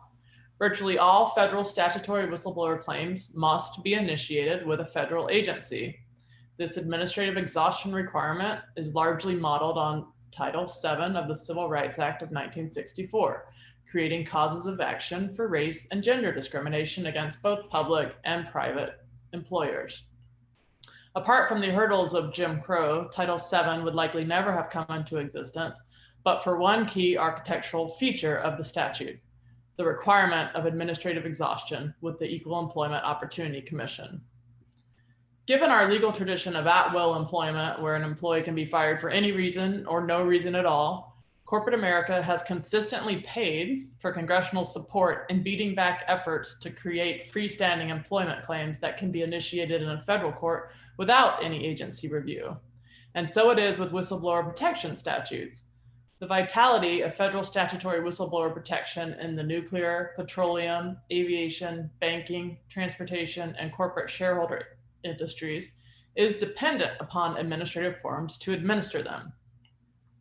It may prove all too easy for employer lobbyists to prevent new whistleblower statutes from being enacted or to have our existing statutes enhanced by them arguing that the DOL, the MSPB, and even the EEOC have become so dysfunctional that they simply can't process any more employee justice.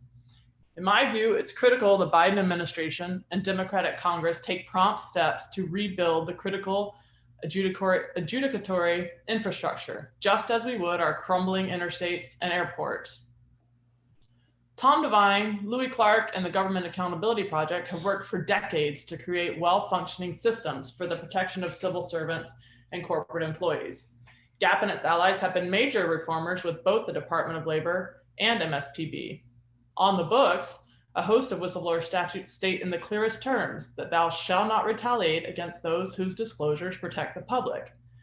The greatest impediment to achieving broad success under these statutes is increasingly the ineffectiveness of the MSPB and DOL, both of which are too often assaulted by politicians and starved for funding and staff. Agencies' caseload have risen roughly 20% from 3,000 in 2018 to 3,500 in 2020.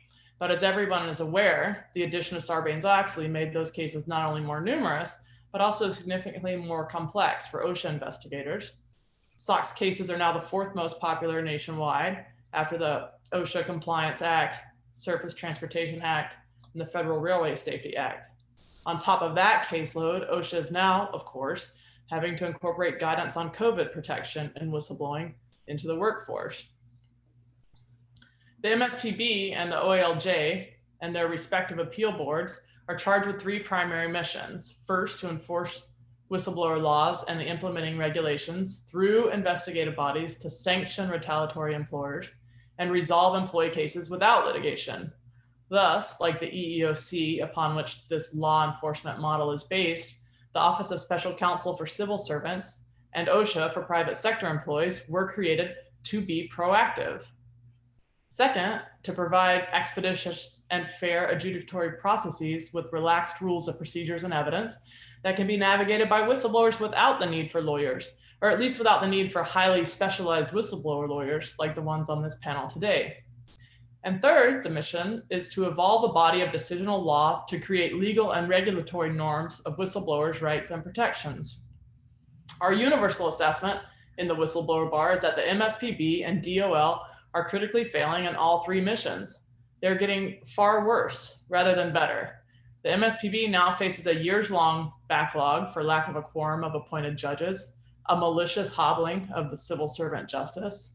I do give credit for the MSPB's ALJs for adhering to statutorily mandated quick disposition times, at least to start with, especially when compared to the snail-paced disposition rates by DOL ALJs. Dispositions by the DOL ARB have also been painfully slow. Both bodies of ALJs are inadequately equipped with support staff, travel budgets, and technology infrastructure. But de novo review in the federal courts is a poor substitute for effective administrative adjudications. Whistleblower activists have increasingly won inspiring but hodgepodge judicial review rights for whistleblowers. De novo trials, even with juries for many DOL whistleblowers, and all circuits review of MSPB decisions were large, if not fleeting, accomplishments.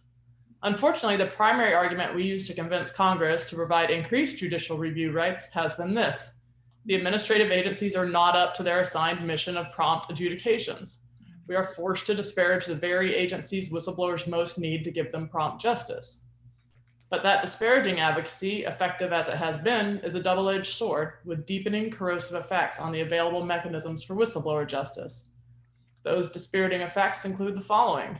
One, we're creating a two-tier justice system for the haves and the have-nots, for the represented and the unrepresented, and even between general practitioners and whistleblower experts. Federal courts are highly formalistic, expensive, and compartmentalized in over 100 districts and divisions within the 12 horizontal circuit silos. Ideological conflict within the circuit courts of appeals is not optimal for whistleblower protection.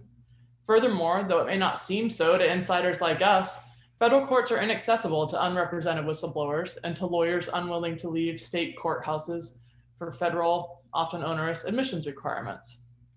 The MSPB and DOL, while increasingly dysfunctional, have the unmet promise of much more uniformity given their vertical alignment to their respective appeals boards. Our clients have the option to jump from the administrative fire into the judicial frying pan, as it were. Two, de novo judicial review, while absolutely necessary to escape administrative malaise, has inadvertently created a culture of procrastination and strategic indifference by investigators and judges to justice delayed. We've seen both shed guilt for their delays because they are comforted in the knowledge that those tired of waiting can just remove their case to federal district court. I've had investigators lackadaisically tell me I can just remove, even in a pipeline safety case, which, as you all know, has no such right. If you stay, OSHA investigators announce without any shame that it will take 6 months or more to even pick up the whistleblower's file. And ALJs regularly tell us their disposition time may be a year after trial. Cases on remand from both the MSPB and DOL ARB can languish for years. If you don't like it, go take your case to the remade and frightening federal judiciary. If you want to stay in the more relaxed DOL, or if you have a pipeline or air safety case, you sit and languish, at times pleading for at least a decision, if nothing else, so your client can move on. 3, de novo review can undermine the congressional will needed to rebuild and maintain a strong administrative adjudication infrastructure that the whistleblowers need. It must be an uphill battle to tell a budget committee the DOL needs more money to clear its backlog of cases, while the members think to themselves, that's why we created de novo review. Finally, judicial resentment against whistleblowers and the dignity of their statutory claims is fostered by disrespect for the administrative agencies charged with enforcing those statutes. We are forced to plead administrative exhaustion in terms that don't sound like the DOL thought so little of my case they ignored it completely.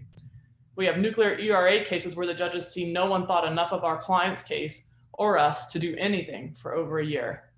Federal judges don't like having cases thrown upon their dockets by someone else who was supposed to adjudicate them. Delay begets resentment that is not as easily contained as we may wish. Of course, we preach to the choir in saying that de novo review must be protected as a fundamental right for litigants who can afford federal court, but exercising this removal right should ideally be an option in cases of unusual delay, not a default from administrative dysfunction. Whistleblowers want timely and vigorous investigations from OSHA and the OSC, not passive delay as their lawyers wait 180 days, 210 days, or 365 days of statutory periods to fruitlessly lapse.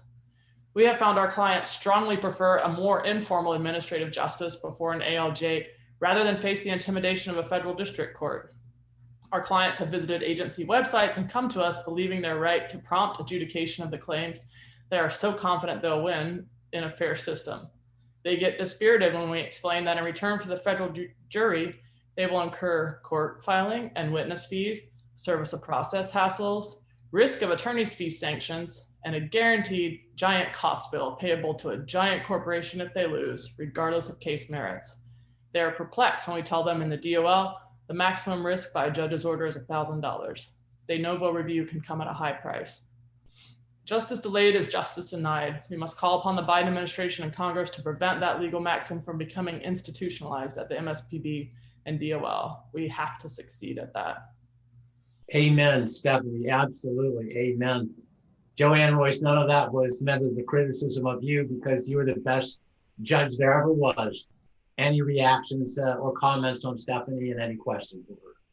Yeah, thank you so much, Stephanie. Just a few quick comments. And first of all, there's no question the Administrative Review Board was part of the dysfunction and the delay.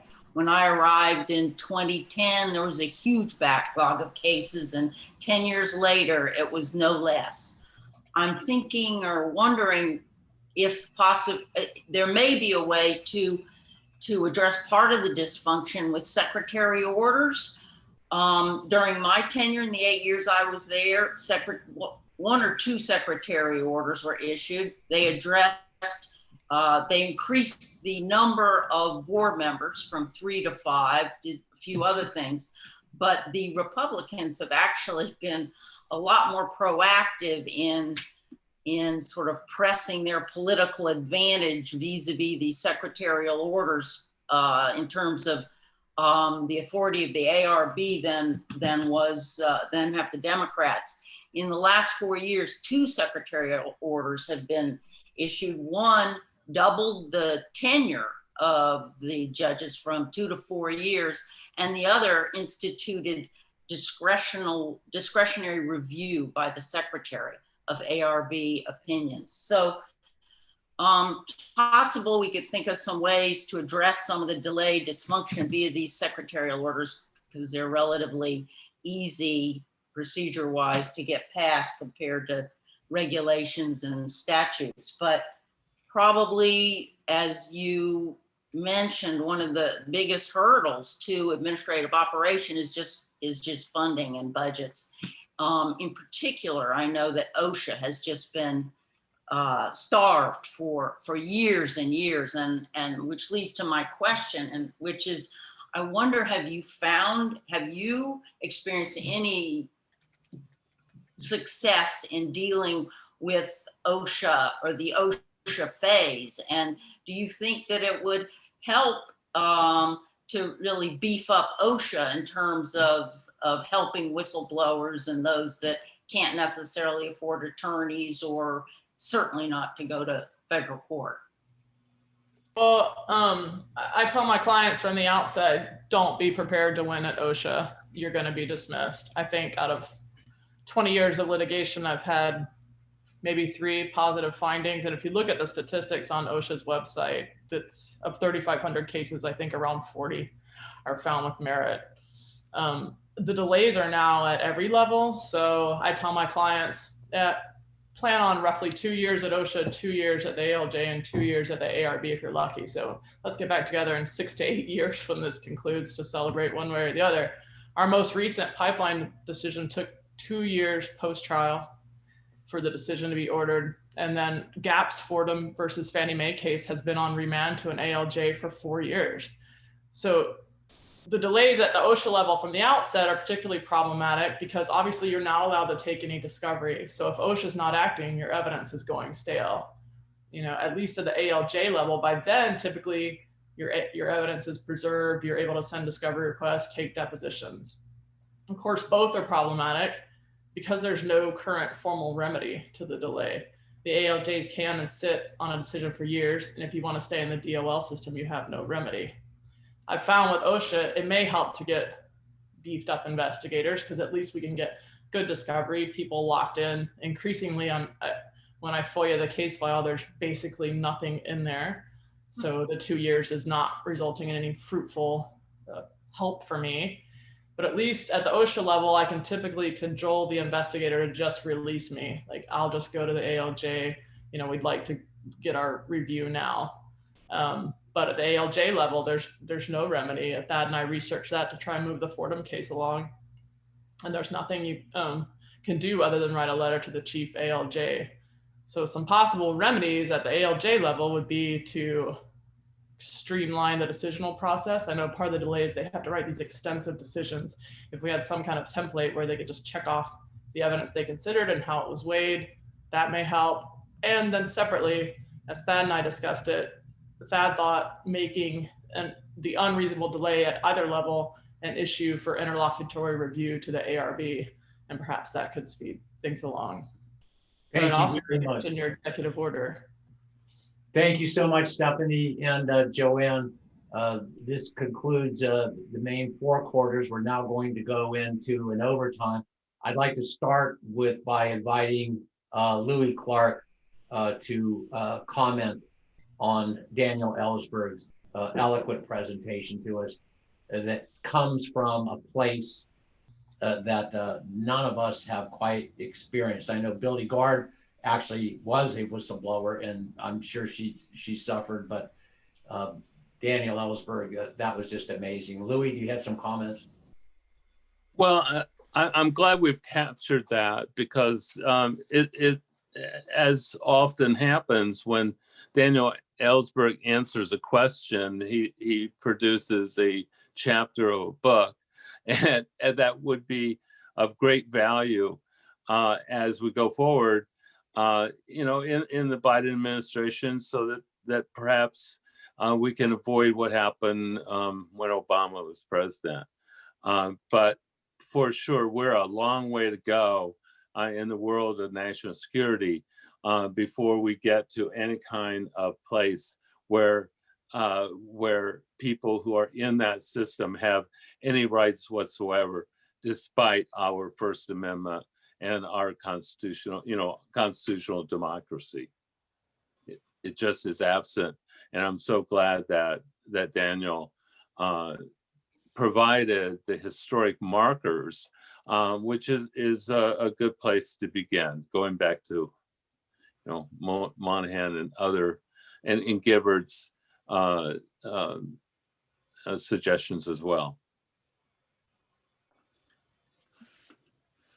Thank you very much, Louis. Greatly appreciated that. Tom, do you have any further comments?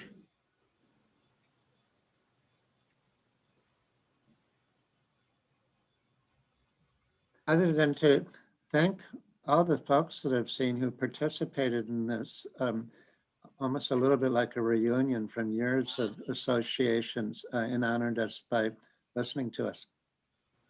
All right. I want to ask Mark Zaid as well. Mark, because so much of what Daniel was saying is just obvious. It impacts your cases so directly. Do you have any reactions? Yeah, I mean, look, Daniel Ellsberg, you're a legend. I don't know if you remember dealing with me back almost 20 years ago.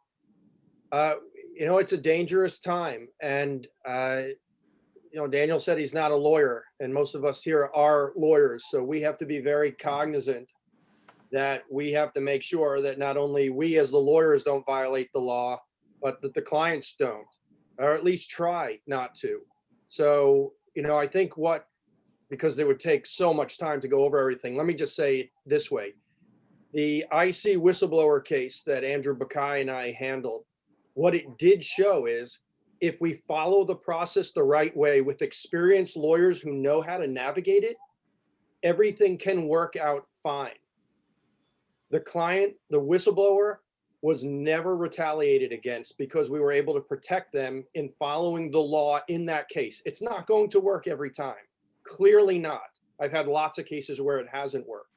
But we have an effort or an obligation to try and do it that right way first, to try and see if it could work out.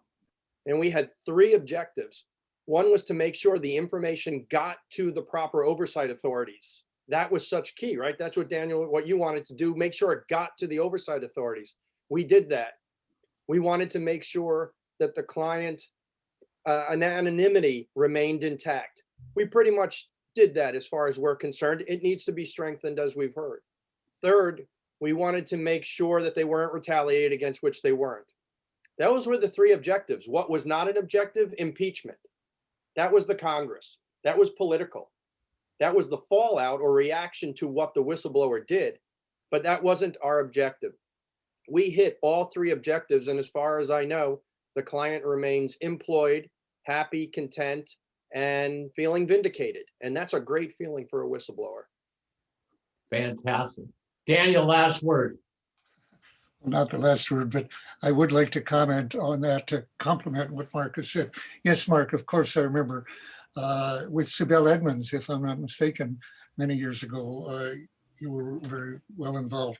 Second, congratulate you on the impeachment, not the impeachment, but the whistleblower protection, cheering you on throughout that. It's very good. But there are 3 reservations one must expect about that, mention about that. First, in support of it, there were people, whistleblowers like John Kiriakou, for example, and others who had gone to prison who said this is not a real whistleblower. He probably had the support of his agency. He went through channels, could have been blocked and so forth. That was ridiculous. I mean, I didn't accept that definition of whistleblower at all. Of course, this person was a whistleblower. And of course, it was right for him to use that channel.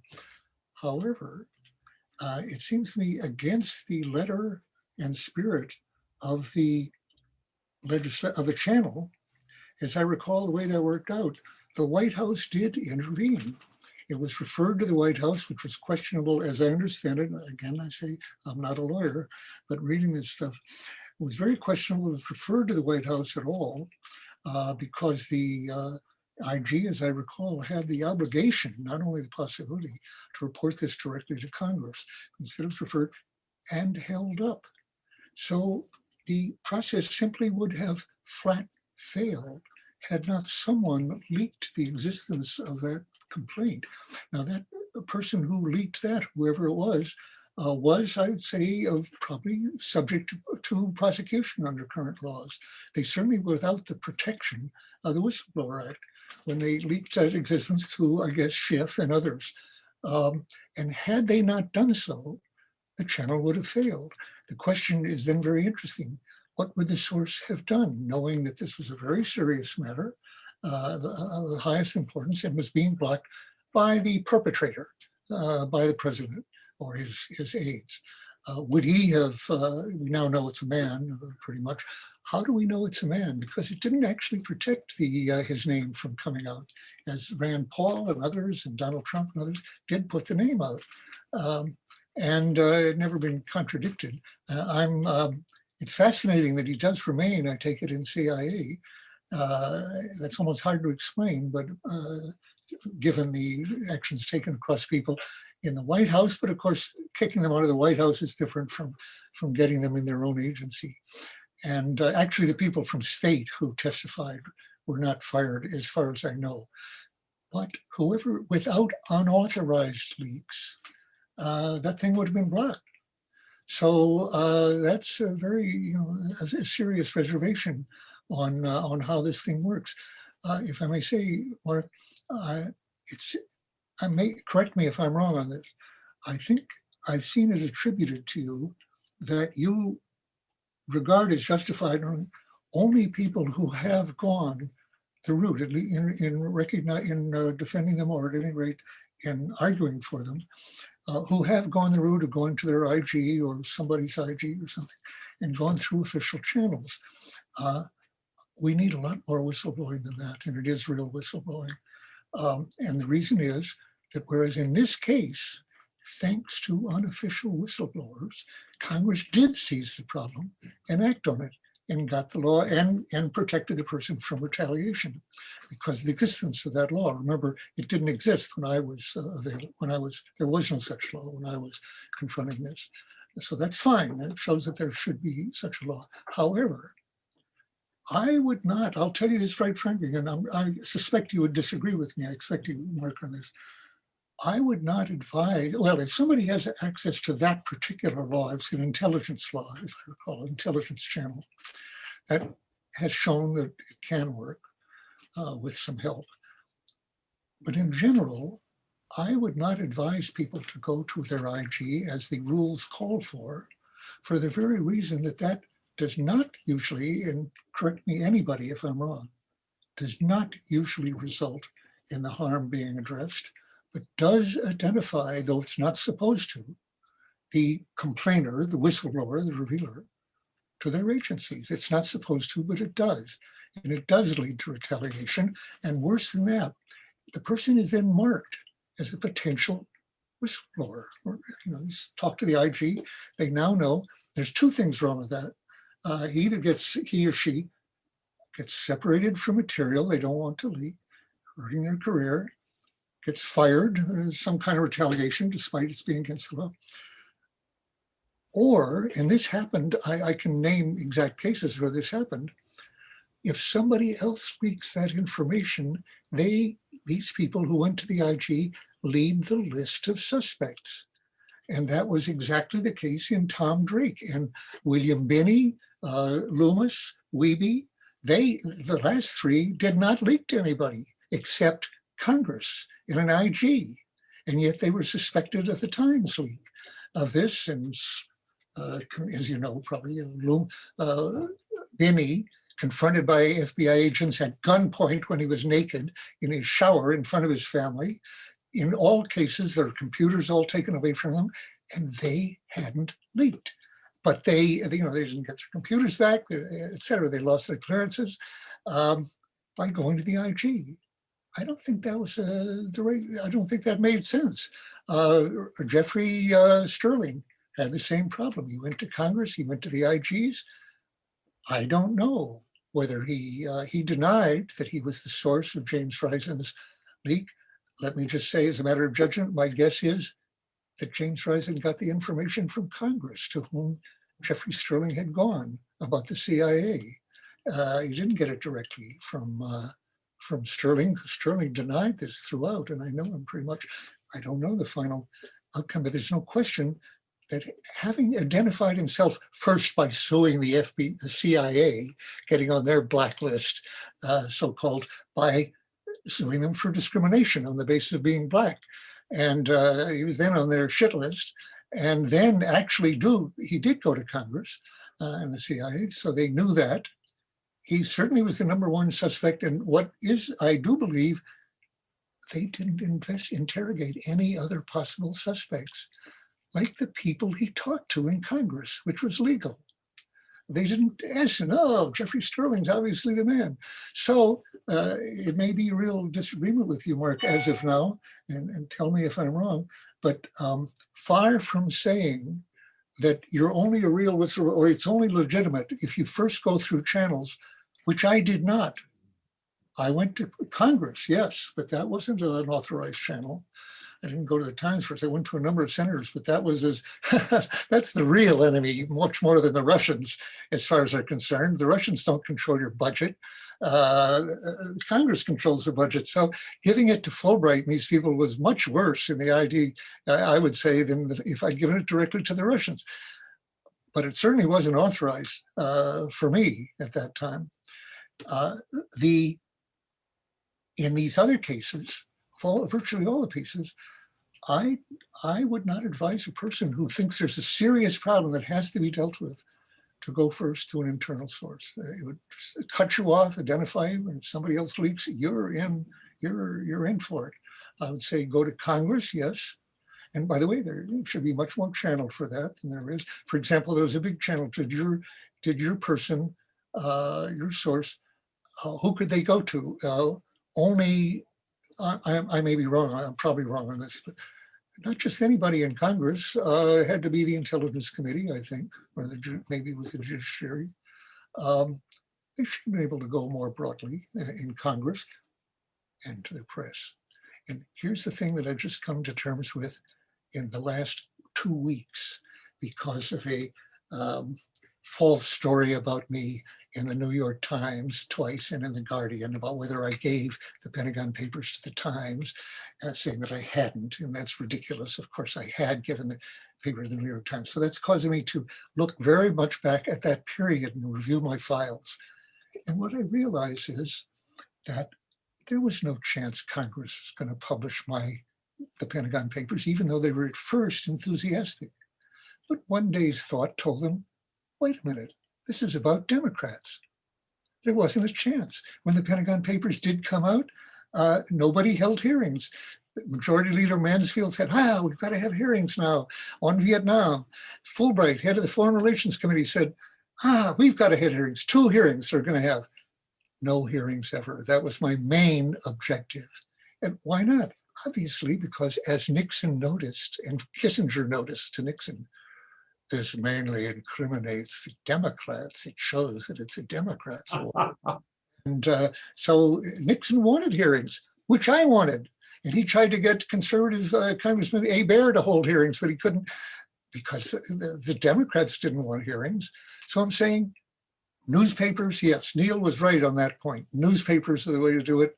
And I was with the knowledge, especially now, that you are taking on, you will probably suffer heavily in your, not just your career, but your income, your assets, your family, everything. You're in for a hard time. I was an almost unique exception. By a miraculous set of events, I got away with it, you might say. The others have all suffered a lot. So you have to, I don't encourage anybody to be a whistleblower on the notion they'll end up like me. That was a miracle. And they're going to have a hard time. So you should only do it, in my opinion, when many lives are at stake or the Constitution is at stake, as in the case of Ed Snowden. And he didn't go to the IG, and he knew he had to be out of the country. And in my opinion, he did exactly right. Okay, long story. Thank you very much, Daniel Ellsberg. I know that if I might, let me I think importantly, just want to address one factual issue, because obviously we could go back and forth on a lot of these points, and I don't want to debate on it. Mark, it'd be great if you and I discuss this later. I'd love it. I'd love it, Daniel. I just want to say factually, because a lot of what Andrew and I did is not necessarily publicly known when we were representing the IC whistleblower. So I can say that no one that I'm aware of leaked the existence of the complaint illegally. What actually happened was that Andrew, before I was in on the case, went to the House Select Committee on Intelligence and provided the information, enough information to them. At the same time, totally coincidentally, that the IC Inspector General also did the same. He stepped up well beyond what other IGs have done. And the 2 of them were able to bring the information to the HPSCI. That's what then led to Adam Schiff issuing his letter, and the whole case became public. So the process is broken and needs to be reformed for many of the reasons we've all discussed here. But it can also work. And the thing I just emphasize is with lawyers like us who know what they're doing, it works much, much better. Go to a lawyer. I definitely agree with that. All right. I want to thank you, everybody, for coming. Some of you I know have been made late for your next events. You're going to have the most unbelievably great excuse of all time. Sorry, Judge, I was in a Zoom meeting with Daniel Ellsberg. I want to give a special thank you to Sophia Banyai. Sophia, would you say hello? Where are you appearing from tonight? Thank you, Ted. I am in Budapest at the moment, and I feel really honored to assist in a seminar with so many great and inspiring professionals like yourself. Thank you. I think that to have a Daniel Ellsberg come in to a Zoom meeting that was hosted from Budapest, Hungary, that's just as good as it gets. Oh, that excuse will work better with some judges than others. Yes, the contempt would come all the quicker, Daniel. Thank you very much. This concludes our meeting. Thank you for organizing it, Ted. Okay, bye.